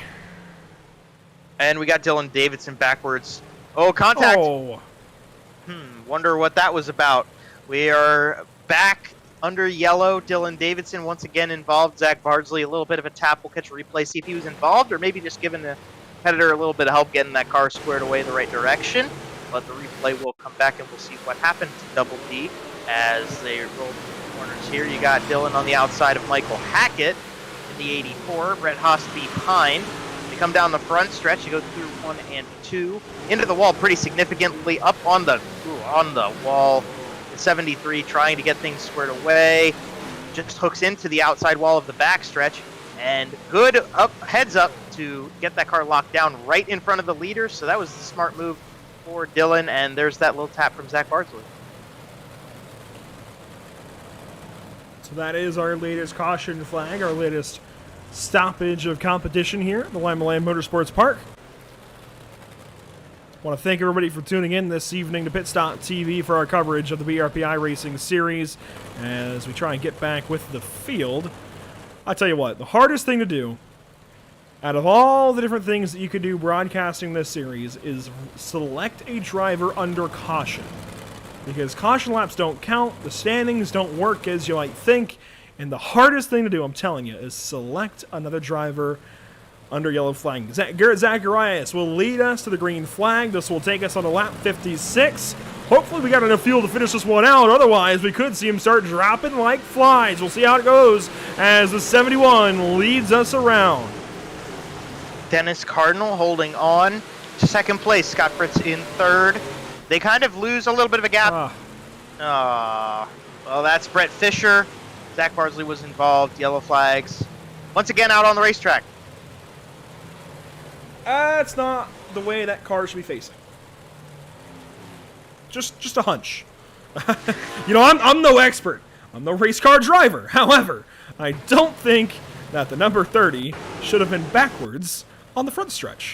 Just taking a wild guess. Wild shot in the dark here. Let's take a look and see if we can find it. Again, I'm telling you, hardest thing to do is select the car that you want. Here's Brett Fisher. No, that's Jeff Sharp. Here's Brett Fisher. There we go. The number 30 car. Oh, Zachary Bardsley ran himself in the wall. Got Travis Miller, of all people. And there you see Susie pulling away and Bardsley promptly towed, and it looks like Bardsley is joining the group of vehicles done for the race, those including Gavin Eisel and Dylan Davidson. Yeah, and that's a tough break for Travis Miller, too. 2 top 3s so far this season. He is the only guy to do so far, and just a tough break for him as we get ready to go green flag racing again. He's still in the race, and up front, the race is still all Garrett Zacharias and Dennis Cardinal as they lead us through 1 and 2 once again. The top 3 get off and away nice and quickly, as does the rest of the top 10 or so. The first car on the bottom side, that's Jeff Sharp in 11th. You know what? Jeff Sharp's actually kind of holding on right down there, and he's been one of those guys to explore the bottom side for the majority of this race. Look at this track. This track is old. If you load this track up on 100% usage, it is not this used up. Oh man, this is a very shiny surface right now, so there's no grip left for these big blocks. They are just ice skating through these corners, and it's all about throttle control and driver skill to get you moving forward. You can see Ryan Beagle trying to slide as far down as he can and get into the less slippery bottom side of this racetrack. He's trying to plant it as far down as he can. Totally, these guys running the very top, trying to bounce off the wall a little bit and get extra grip up there. Cloud cover going to help these guys cool the track down just a little bit and maybe hold the last little bit of moisture in the track for just a little bit longer. Josh Mbowski, a couple of big moves trying to get by a couple of these guys. Beagle now down low, 3 wide down to turn number 1. It's lap 62 of 100. And this is a really great show of the top, bottom, and middle lines right now as all 3 of them are being used. Plank thunders around the outside of Josh Mbowski. Beagle is going to get the nose at the line, but they stay side by side in the corner, showing the top side might be the place to go. Right now, there's just that little cushion where these guys can get around and kind of ricochet themselves through the turns. Our race leader, in case you're wondering, clear of the field by a second. Garrett Zacharias is in a world of his own. I mean, this is insane. He's coming up to the tail end of the field, going to start putting cars a lap down. If Ryan Susie doesn't get him Susie in the wall, Ryan Susie, this is not your day, buddy. I don't know what's gone on to Ryan Susie. He really just has not looked his own. Same for Travis Miller. The one driver that's been in each of the finishes these last 2 weeks, look at him. He's about to be the first one to go a lap down under green. Here comes Garrett Zacharias trying to work on by the 22 car. And this is something new we haven't seen much of this season, is we've got lap traffic in front of your leader. Travis Miller hooked into the wall big time right in front of him. Wondering if Dennis Cardinal is going to be able to capitalize on this. He's he's about a second and a half behind Zacharias. He's running on his lonesome on the top side. He just barely Oh, no! You're kidding! Oh, he saves it. That's a yellow regardless. That was Garrett Zacharias' life flashing before his eyes right there as Ryan Susie got turned around in front of the entire field. And, he'll bring it into the pits and, at the very least, try and get a fast repair and get back out there. But, oh, my goodness, what could have been in that battle with Brett Haas. Let's see how this one works out. We've got Susie. He's running all the way to the top side. There's Miller getting into the wall right in front of the leader as well. Brett Haas in front. They're all running this top side of the racetrack. And they'll come down the front stretch and into turn number 1. Susie dives low. Contact with Berger, and man. I would not have wanted to be Garrett Zacharias right there. Actually, a little bit to Scott Fritz under yellow even for Ryan Susie. Well, thankfully, no contact with our race leaders. That means Zacharias will still hold control of this race. And really, that was just Ryan Susie clearing himself off of Brian Berger. Brian Berger did nothing wrong. He was the inside car there, but got hit from the outside. We'll take a reset, get back after it. Lap 69 on the way, which will mean 32 laps to go. Let's take the view, if we can, from our speed shot. Green flag back in the air. Nice, and here we come into the corner with Garrett Zacharias doing the exact same thing he's done so far, where he starts on the inside, thunders to the top. Dennis Cardinal stays in second. They have clear track in front of him once again, and Zacharias is going to use that to put a good couple car lengths on the second place car already. They all rip on by the speed shot on the backstretch now to turn number 3. Couple of cars getting a little confused. Oh, look at this. 4 wide on turn 4. Scott Fritz has dropped almost out of the top 10. He was just 3rd. third. He's now in a big battle. I don't know what's going on back here. Joe Matthews, Michael Hackett, Ryan Beagle. He's going to get into the back end of that 84. Almost turn him around. Andrew Clark is in the top 10. Wow. That must have been some sort of botched restart for Scott Fritz because he lost a ton of positions quickly. Tanner Correa, Josh Mbowski, Andrew Clark. Oh, Ryan Beagle's all over the top side wall. Holds onto it. Joe Matthews, him, and Scott Fritz. Oh, man, they're all making contact into the corner. There is no grip left in this track. They have to use each other to get through these corners. Oh, Ryan Beagle just got hit, and will we stay racing? Haas getting into Fritz. These guys don't want to live, but you've got to or you're going to crash again. Wow. Wow, wow, wow, wow, wow. Meanwhile, Zacharias, over a half second clear of the field once again. We're on to lap 75, 26 to go. Yep, and we're getting close to 3/4 of the way through this race. Things kind of settled down very slightly in this mid-pack right here. You're watching the 284 side by side, Ryan Beagle and Michael Hackett. They've got Pereira and Scott Fritz behind them. Joe Matthews in front. They're still side by side past the line as Joe Matthews, a little bit of contact, holds on to it. What a save. These guys are all over the place, but they're holding on to these race cars. Here's a look from Travis Miller. Look at this chaos in front. Matthews with contact. Went with contact. Wentz around. Miller's involved. Kyle Wentz is up on the wall. We're staying. Nope, never mind. We were staying green. We almost got through that with the green flag still out. It just got all bobbled up for Kyle Wentz. Oh, he's not going anywhere. No, he's not going anywhere. The rear end is knocked out of that car. It doesn't update visually on our end, but yeah, the rear axle is speared through that number 16 car. He's not going anywhere from that one. So another caution flag out. This all gets started right where we were watching it. Yeah, what this happens? is. Well, there's Matthew. Man, we have Matthews and Pereira, and then Kyle Wentz just gets into Pereira when they check up. He almost held on to it, but his rear end was knocked out before that, so there wasn't really much that was going to happen. We were going to get a yellow either way, whether he flipped over or not, because that car was about to come to a complete stop. They got through a lot of big contact in that last run without getting a yellow flag, so that was pretty solid. We got a little bit further into this race, getting close to 20 laps to go, so obviously Zacharias and Cardinal are looking forward to that number diminishing and seeing if they can stay in those top 2 spots. And you can see the number 16 smoking in the pit lane. So, hey, another one bites the dust. He is out of this race, it looks like, at least for the time being. We'll get this field regathered. One car back onto the lead lap. That was Brett Fisher. Pace truck is in. Lap 78 gives way to lap 79. 22 to go. They run into turn 1 with Brett Rowles making a move, or at least trying to. He's got Brandon Blank to the inside. This is the first time we've seen Brett Rowles try to get aggressive. And look who's coming around the outside. Adam Hilton into third, now into 3. He's got Dennis Cardinal right in front of him, and he is very solid on that top side, able to put that right rear right where he needs it to get a run off the corner. Look at these guys working through the corner. Overhead view as they work into 1 and 2. Correa up top. Clark is in the mix. Josh Mbowski, Hackett in the picture. And Brandon Plank working down low. He has been all over the place today. Up, down, all around. He's into 5th. Brandon Plank pretty solid on the bottom right here. He's losing a little bit of time to those guys in the momentum from the exit of the top side. That's where it really makes a difference. He slides up to there, trying to block a run from the 11 Tanner Correa. Correa looking to the bottom. The wild child, can he get some speed? A little bit of grip in the middle of the track doesn't get him in front of Plank, and he does hold off Andrew Clark, put him in the wall a little bit. Ryan Beagle gets jacked up by the 9 of Joe Matthews. We stay green. They keep those cars pointed the right direction.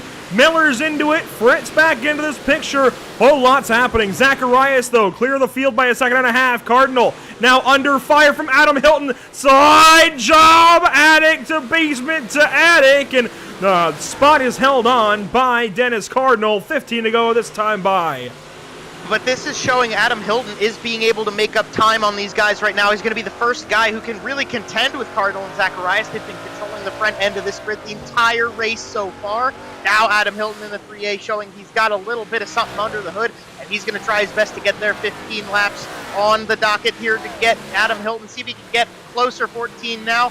as he is able to put that right rear right where he needs it to catch up to Cardinal, but now Cardinal's got things back together and he's running some solid laps. If we can for just a moment, let's talk about how good this 71 car has been. Garrett Zacharias all night long. He's led almost, if not every single lap. I don't want to jinx him now, so I'll knock on wood a little bit.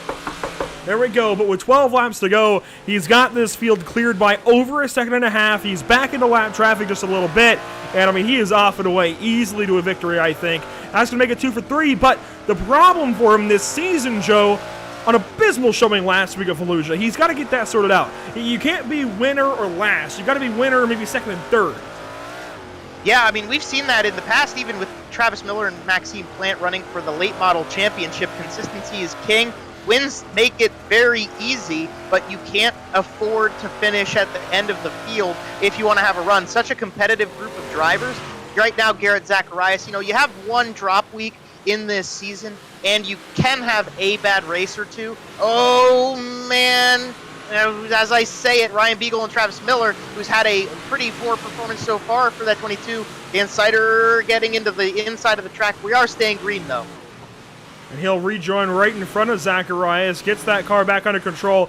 There was a whole lot happening up here. Now it's kind of blown up and sorted itself out for just a moment. Jeff Sharp, who was doing so good a while ago inside the top 10, hanging on to the bottom. Well, I think hanging on to the bottom has really hurt him. He's back around 18th, 17th now. He's really dropped back through this field. Fritz and Matthews, they do battle. Coming up on 5 laps to go here momentarily. And up front, in case you're wondering about Hilton and Cardinal, maybe a little bit of contact that time. Adam Hilton able to catch up to the 31 once again into the wall. You see Dennis Cardinal riding the top side. Here's Hilton. He's got some speed. He looks to the middle. Is he going to be able to make some momentum? Not this time for the 3A. Stays in third. They come past again the 5 lap to go signal given to them. Dennis Cardinal a little sideways out of the corner, gets it under control. They go around the outside of Brett Fisher. And it is! Dennis Cardinal turned around in front of the rest of the field, and he is going backwards. Will Adam Hilton get a penalty? That is tough to say. I definitely, Dennis Cardinal just got things woed up on his own in the middle of the corner. Adam Hilton not really anywhere to go with the 3A behind him. And Dennis Cardinal had been running so well to that point. Almost perfect, but right here into the corner, he goes a little too low. Gets up into the wall, it slows down, and Hilton just into the back of him. I wouldn't think that should deserve a penalty, to be honest with you. I really wouldn't imagine that should be something to penalize here. That wasn't a great look at it. We'll see if we can back it up one more time. But Hilton just had nowhere to go when Cardinal got crossed up. Yeah, and that's kind of the nature of everybody running in a line earlier in the race. Same thing right now. Cardinal just a little too far over the berm. It slows him down. He gets it under control, but he's right in the racing line for Adam Hilton. And unfortunately for him, Hilton ran a really great corner, keeps that speed up, but sends him right back into the tail of it. So he's going to stay in line in second place. So we've got a new contender to go for the race lead against Zacharias. It may still be under review, but at least for the moment, Adam Hilton is holding second. Pace truck lights still on. Those should be extinguished this time, I would imagine. And yes, they are, so it's going to be left. We're going to have 3 laps to go. Can the number 3 get up there and fight for this win? Zacharias is going to have the biggest advantage in the world with the restart. It's going to be tough, but can Adam Hilton do it? Let's find out. Waiting on the green flag from Barney? No, we're going to wait one more lap. And there it is. Hilton has been thrown to the back of the field. Oh, what a tough break for Adam. He had such a great showing last week. Got up into the wall, over the wall at Volusia, and unfortunately not as much of a performance out of that show as he wanted. And once again here, what an unfortunate set of circumstances for that 3A. Just got into that corner so fast he couldn't get out of the way of the 31 machine contact, and he's to the rear, and that's going to put Brett Rowles in contention for a win right here. A very solid and consistent driver so far this season in that 17 car, and he's got a chance to go number 1 on a race night. And look who's third, Plank. Look who's fourth, Andrew Clark. Correa is now in the top 5. Then Hackett, Josh Mbowski, Fritz.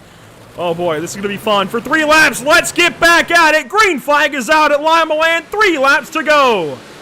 Plank went way low in turn 4 to try to rifle into this set of corners. Rouse right behind Zacharias. Things are going to shake up in the points at the end of this one as Rouse comes around the top a little bit smoother than Zacharias. 2 to go at the line for these guys as Rouse holds true right behind him. Maybe waiting for a late run as they come out of turn number 2. A little bit of a gap now for Zacharias.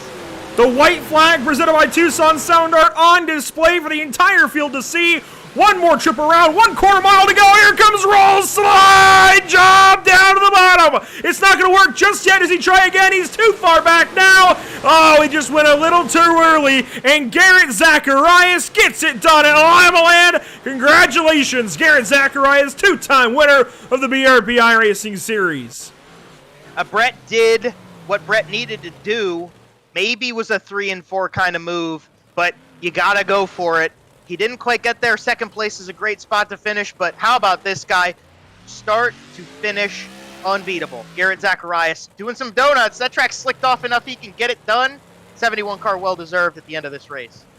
71 and 17. If you recall earlier on in the night, that was a front row of one of our heats. And they come back and they finish top 2. How fitting is that? Andrew Clark will join them on the podium. Brandon Plank falls to 4th. Tanner Correa 5th. Let's take a look back at that final restart. That was something. Yeah, and like we mentioned, Brandon Plank was in 3rd, and he had to get a little creative as well. So when we get this replay back, you will see him dive way to the bottom of turn 4. That is what let Andrew Clark around the outside. You see Clark's already in front of Brandon Plank as they come past to get the white flag by Tucson Sound Art. And then they come past again. That was Brett Rouse trying to make that move. And you see he's just way too far back in 3 and 4 when they come past the line again. And that's just the nature of the way this track turned out. So slick, you have to find something. And they were all searching. Nobody could quite find anything for Garrett Zacharias. This will be a better look at what Joe was talking about right there. Brandon Plank going to restart 3rd. We'll ride on board with him for a moment here. Just never really got the restart he needed. Never got the power down. Gets down to the moisture there on the front stretch to try and help him. And unfortunately, kind of boxes himself in on the back stretch. Still low. Trying to work the bottom. And here comes Andrew Clark. He drives it down off of the top side. That gets him to the inside of the 77. That's how that all sorts out there. Clark, easy pass at that point. No, maybe not. Gets into the 77 a little bit. Here comes Correa. This is how all of this shakes out behind our leaders. And Correa actually might have had an opportunity maybe for 4th place right there. Top 5, pretty solid. We'll take it. Brett Rouse had tried to make that big pass on the inside, and it didn't go right there. And unfortunate for him, he's going to have to settle for 2nd at that one. But Garrett Zacharias just ran that top side, kept that momentum up, same as he did the whole way through this 100-lap feature. And as the rest of the grid gets through, gets that checkered flag, it's all 71 at the front end. Really, really good stuff on that final restart. I mean, that is how you finish a race here at Limaland. Let's look back one more time.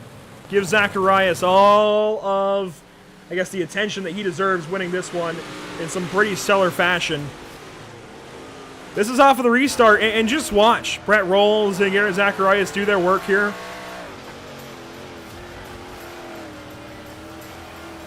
I'm really just so surprised still that the 17 of Rolls went so early.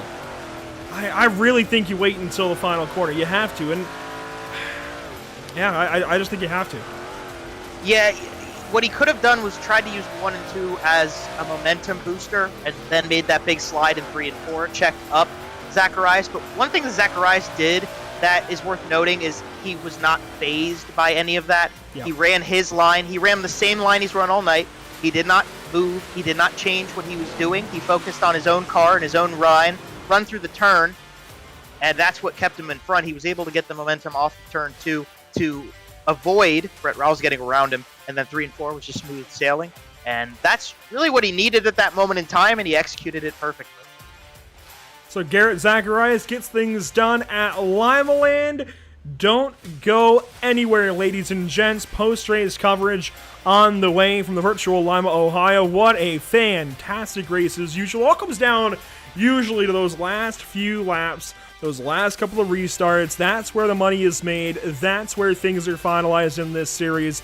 All the stuff beforehand is just a matter of getting there. It's the road to the racetrack, if you will, and it really usually happens in that last 10% or so. In this case, the last 10 laps with that final caution setting up for that final restart. It's all done for round number 3, but post-race coverage on the way. Don't go anywhere. This is Pit Stop TV.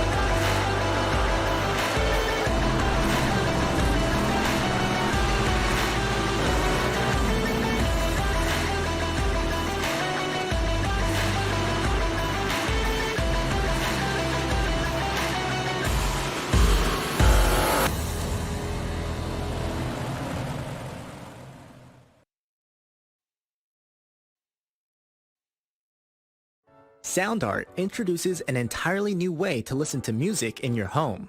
By combining the best of two products, a revolutionary high-fidelity, low-profile Bluetooth wireless speaker with beautiful artwork. Select from a library of artwork or upload your own photos to personalize your experience. Sound Art ushers in an era of invisible, beautiful, and amazing sound throughout your home and redefines your entire entertainment system. The need to reclaim your floor space and rid your home of unsightly speaker boxes that need to be bolted to the wall is now a thing of the past. Our canvas is printed on high-quality permalite by Breathing Color. And select from our gallery or upload your own. Standard sizes include 16 by 20 and 18 by 24 canvas wrapped. Custom sizing is available, as well as surround sound options.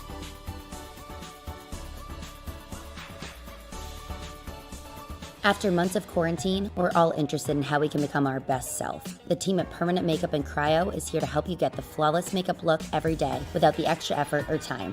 When it comes to your appearance, you deserve the best care that money can buy.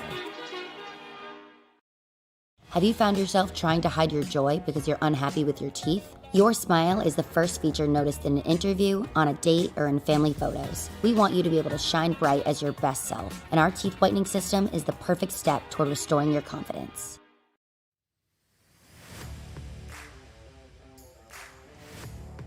Welcome back to the virtual Limaland Motorsports Park in the virtual Lima, Ohio. It always comes down to these fantastic finishes, and especially in the BRP iRacing series, and especially at the Limaland Motorsports Park. Fantastic stuff this evening. Garrett Zacharias ends up leaving a race winner. Brett Rolls, Andrew Clark, they complete our podium. Alongside me, I had Joe Donahue on commentary, Emerson Arden on social media, myself, Andrew Cardinelli, helping around as well, I dare say. And we get to talk with our race winners, well, race winner this evening, singular, and the rest of our podium. Going to hand things down to Joe Donahue with Garrett Zacharias. Ayo, we're going to pull our winner in tonight. Garrett, this is Joe Donahue with Pit Stop TV. You got a copy?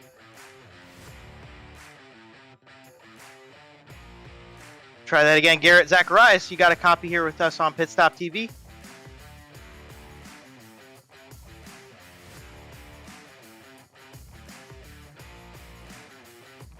Well, we're not quite getting him. We'll see if maybe we can get him in a brief second. We'll go ahead and pull our second place finisher in and try to talk to Brett Rowles at the conclusion of this event.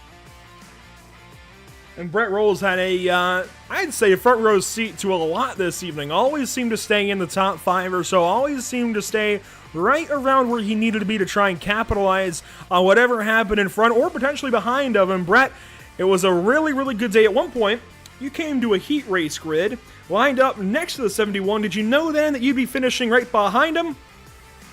No, it's actually kind of how within the first couple of weeks, kind of stayed around each other.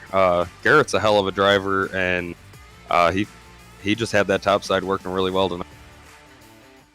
And clearly the top side, the name of the game. Get up on the quarter panel there, the sail, if you will, a little bit up on the wall. Hold it there and keep that yaw in the car. Was there really any good option down low to fight for the lead, or was it all just everything behind you guys? From everything that I could tell, there was a couple of times where, I'd have to restart third and I would jump down to the inside lane there on turns 1. And it didn't seem to really have any moisture down there to be able to really grip onto. I know Brandon at one point, I saw him down there trying to get to the inside of me, and then I just haven't seen him since towards the race there. But no, I think it was pretty much just, get up on the lip here and, let her eat, and pretty much just a checkers or record kind of race. Definitely seemed that way after about halfway. We go to Weed Sport next week, and Weed Sport is definitely a very different racetrack, but I kind of feel like it's almost in the same box as Limaland. It's short racetracks versus long racetracks, it feels like. Do you agree there? Is it more so high bank versus low bank? I mean, Weed Sport's got a couple of different grooves that really kind of shine through the night, whether it be the top side, the low line, or that slider line at 1 and 2. I really think Weed Sport is more of a driver's track based off of the configuration of it and the way that it slicks off throughout the night. Limaland, you pretty much know coming into it that you're going to be up on the top side, rubbing the wall as much as possible, and it's pretty much just, don't jump the cushion, because if you do, you're going to be for a ride. And of course, we know a lot of you guys in the BRP iRacing series, usually from up north, but not always, and usually from some kind of racing background. Where do you come from? What's your story as, well, you're in your first season here? Well, I grew up in a little town called New York, right around the corner from Ransomville Speedway. I've been going to Ransomville Speedway. I've had family that's raced at Ransomville Speedway. If it weren't for the Friesen family, I would have never gotten my cut in dirt racing. Joel gave me the opportunity to get 4-cylinder class when I was 15. We've had some rough tumbles, going back and forth between a couple of wrecked cars. Had a street stock there for a little bit, but now we've moved down to the Nashville, Tennessee area, and going to try our hand at some late model racing with our buddy Eric Tupper down here. So, still around the scenes of dirt racing, just moved a little bit south. Fair enough. Brett Rolls, now hailing from Nashville, Tennessee, thereabouts that area. Buddy, congratulations this evening. P2's got to feel pretty darn good, and race number 3 going to help you out a lot in these standings. Who makes it happen for you? Who do you want to shout out? First and foremost, I got to thank my team, Extreme Modified Racing. I got to thank Heart Esports TV, my buddy Andrew Smith with Full Throttle Outdoors, and you guys for putting on the broadcast, and BRP for throwing all this together, and everybody watching on the stream. Hey, thanks so much for your time, buddy. Congratulations once again. Go get them next week at Weed Sport. Thanks, man. That is Brett Rolls in the number 17R. We'll hand things down now to our race winner, Gary Zacharias and Joe Donahue. And we've got a hold of him this time. Garrett, this is Joe Donahue with Pit Stop TV. You got us now? You got me? Hey, we got him. All right, Garrett. Well, hey, more of the same from you the whole way through that 100-lap race. That was a dominant performance. Man, that was a very intense race. I from last week, I thought we were going to be done. I talked to the guys on the team. I'm like, hey, should we go back? They said, yeah, you got to go back, man. You won the first week. You still got contention to do, and this place is my favorite place on the service, just like Weed Sport. And no, this was a lot of fun. This is where we had that recruitment race with you guys here earlier in the season. It was a lot of fun. Led all 100 laps. Rolls had a very quick car at the end of the show. My rear end popped out, I think, with 10 to go. I hit the outside wall in lap traffic, and it really messed up the rear quarter panel and stuff. So we kind of just went through, and we kept digging. Well, digging you were, and we got to talk about the very end of that race, 3 to go and on to the finish. You had some pressure from Britt Rolls on that last lap. Talk us through your logic and your thinking when you stayed to that high side and kept running that momentum to the finish. Oh, yeah, no doubt, man. The top side's where I love to be with these big blocks. It's a lot of fun. And, no, I saw him. So that last race, I was going through lap traffic, just trying to be patient and let those guys race. Because I knew I was about 2 seconds ahead before that yellow came out. And I said, I'll just take my time. And then yellow came out with 3 to go. I'm like, darn it. This is going to be where I mess up. So, no, when he was there, he went to 1, and I saw him next to me, and I said, I got to keep my foot in it. This top's been great all night for me, and we ended up clearing him and held him off. Well, absolutely, Garrett, and very stellar performance from you. A little bit of a hint, but we're going to Weed Sport next time. Seems like kind of place you might be able to get around. How are you looking, and how do you feel going into that race next week? Yeah, like I said, man, I've won a lot of official races at Whiplash, and that place is really fun. It's my home track for like iRacing wise for here, and it should be hopefully get the hometown crowd pumping again and in your chat, and we should be good. I'm gonna do some testing this week with the team and get the notebooks out and see what we can get. Well, that's how you set them up, Garrett. Hey, well, congratulations on the win tonight. Who makes it happen for you? Who do you want to thank here on the broadcast for your performance? First off, Mark Keenan Performance. You know, he's the team owner of this whole system here in iRacing. He took me over last year. He's doing very well with our team, getting a lot of wins and stuff. I want to thank my sponsors, Mid-State Basement Authorities, Jastrzemski Transports, Master K's Barbecue. He's in the chat tonight watching. Let's see here. Moose Racing Engines for this big old power plant underneath the hood. Let's see what else we got. We got Signworks on the car, Half-Axe Acres, all my family, all my friends, and definitely this one's for my dad. Again, he's still in the hospital, still getting recovered from all that stuff, and he's doing way better. I'm going up to see him tonight or tomorrow morning, actually. So that should be a lot of fun, and hopefully be back here Monday night and do it again. Absolutely, Garrett. Well, hey, all the best to your dad from all of us here at Pit Stop TV, and to you as well. We'll be looking forward to see what you bring out at Weedsport. And we're getting kind of used to having you in the booth here, so maybe we'll be talking to you again next week. Yes, sir. Hopefully. Let's have some fun. Absolutely. So there you go, Garrett Zacharias, your race winner tonight, car number 71. Dominant performance there from that team, as we'll bring the third place finisher, Andrew Clark, in here. And Andrew, this is Joe Donahue with Pit Stop TV. You got a copy? Yeah, what's going on? All right, Andrew. Well, hey, we got to talk about that finish of that race. You had a great opportunity to get onto this podium, and you capitalized very well. Talk us through that ending final lap and how you got yourself into third place. I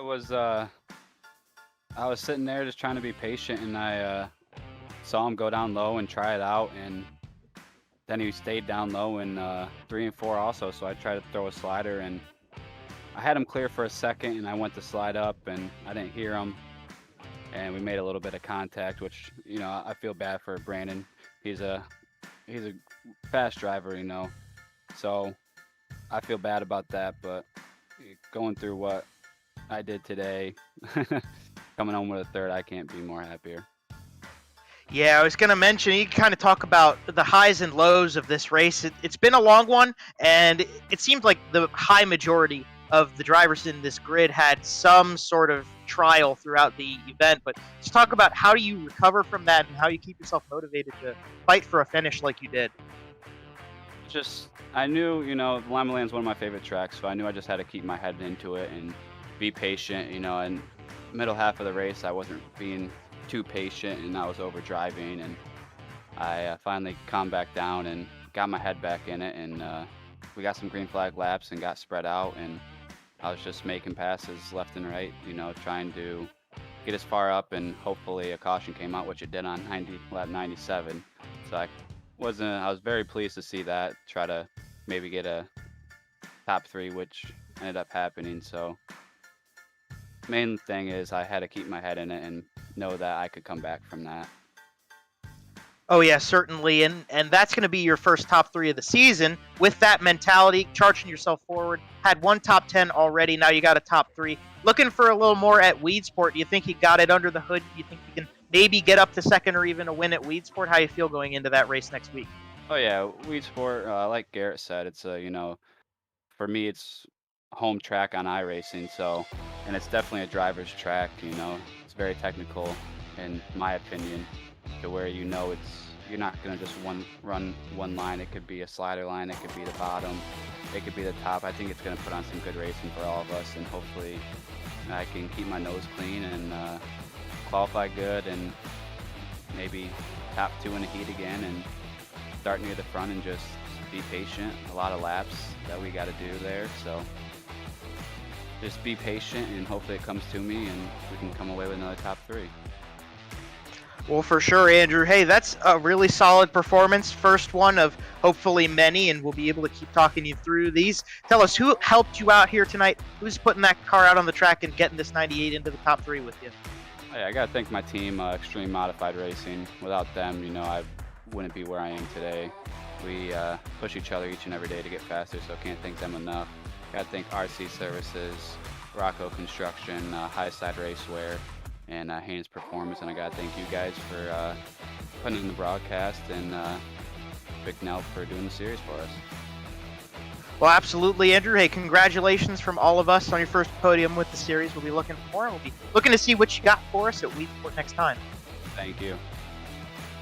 And there is your third place finisher, Andrew Clark, at the end of 100 laps of very exciting action here. And from one Andrew to another, what a show here at Limaland. What a show is right. It was exciting to the last drop. Does that fit? Anyways, it was a great day all around. Great day of racing, of course, at the Limaland Motorsports Park. Small track, big excitement, just like it says right there. Let's take a look through our race results this evening. Garrett Zacharias, 84 laps led, and I think it was a good bit more. I think it was the entire race. Just those cautions kind of messing with him there. Brett Rolls, second place. Andrew Clark, third. Brandon Plank, Tanner Correa, your top five. Michael Hackett, Tyler Joshambowski, Scott Fritz, Travis Miller, Brett Haas. The top 10 full of recovery drives. Good stuff from those guys that ended up coming around, especially Hackett and Joshambowski to get back up there and hold up there, really. And then Fritz, Miller, and Haas to recover and stay in the top 10. For sure, and more of the same in 11th to 20th. Ryan Beagle in 11th. Joe Matthews, Tyler Pachalski. Ryan Susi, with a couple incidents throughout the night, recovers for 14th. Jeff Sharp holds on to the top 15 with Richard Pereira right behind him. In 16th, Dennis Cardinal. What a tough break for that 31 car. Was able to get into 17th by the end of the show, but could have been looking for a lot more tonight. Brian Berger in 18th. Adam Hilton in 19th. Another name could have been in that top three. We could have just talked to him. Unfortunately, sent to the rear after contact. Dean Reynolds going to round out the top 20 in that 79 machine. Brett Fisher comes home 21st and Sider 22nd. That's the finish of those drivers. Well, the end of the drivers that actually came to the checkered flag under power. Unfortunately, Kyle Wendt, Zachary Bardsley, Dylan Davidson, and Gavin Eisel watched on from the pits inside the racetrack and did not get a chance to finish this race. So 26 cars started, 22 cars finished, 4 of them in the pit lane. That was a wild one. But you know what, Joe? The next time that we have a broadcast here on Pit Stop TV, it's the BRP iRacing series again next Wednesday at the Weedsport Speedway. We are off the rest of the week, no broadcast, but plenty of social media coverage. We'll talk about that in a moment. Then next Wednesday, we've got the Outlaws Sim Series back in action at the Talladega Super Speedway. Trucks, Talladega, what more could you ask for before we've got the Hungaro Ring for the North American Racing League? A lot of action coming up here in the next little bit, just after Thanksgiving and all the festivities, of course.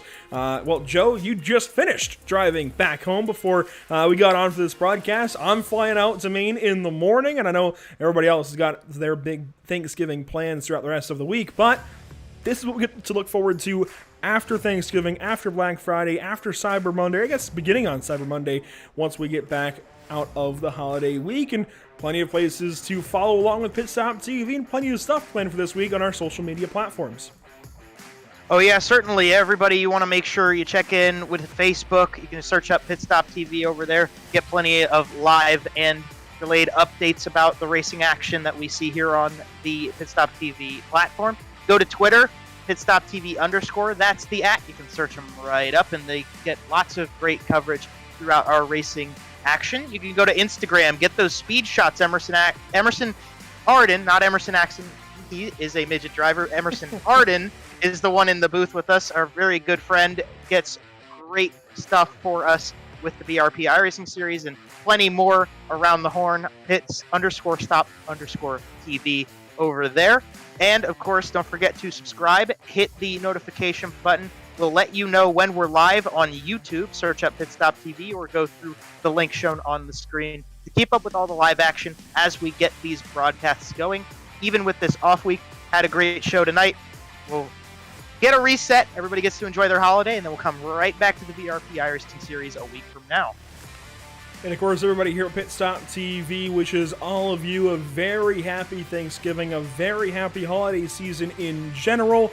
And please be safe. Of course, the tragedy in Waukesha, Wisconsin last night. All that needs said is prayers, thoughts and prayers, I should say, out to all the families in Wisconsin and everywhere else. There's been a lot going on in the world recently. We'll leave it at that. Just everybody be safe, and we wish everybody the best throughout the holiday season of 2021 and beyond. Joe, let's take a different kind of final thoughts. What's your favorite dish going into Thanksgiving this week? Well, I'm one of those good old Pennsylvania Dutch guys, right? So we get stuffing, but we have filling.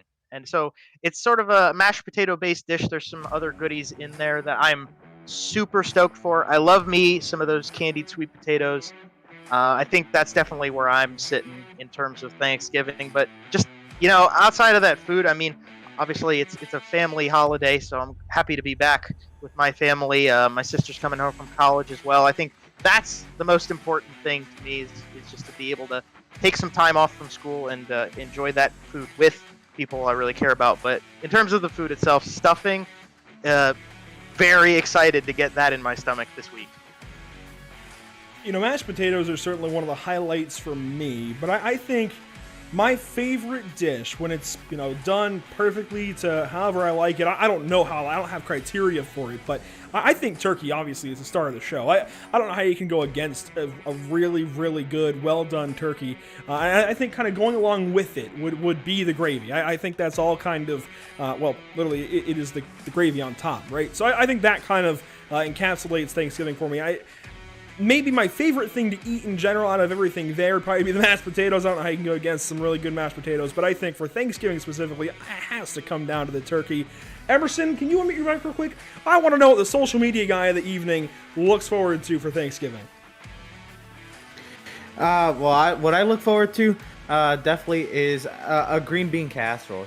Usually green beans by themselves may not be everybody's favorite, but I think a lot of people will agree that a green bean casserole, just done right, is probably one of the best sides you can get.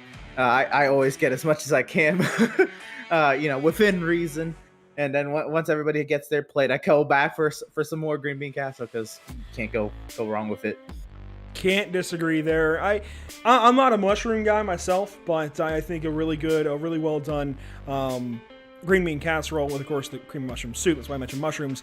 A really well done green bean casserole is really, really good, and can also be a really big highlight of Thanksgiving. I dare say football's on the way for Thursday, and of course football happening tonight. So I do want to thank everybody for tuning in this evening and spending your Monday night with us here at Pit Stop TV. It really does mean the world to us.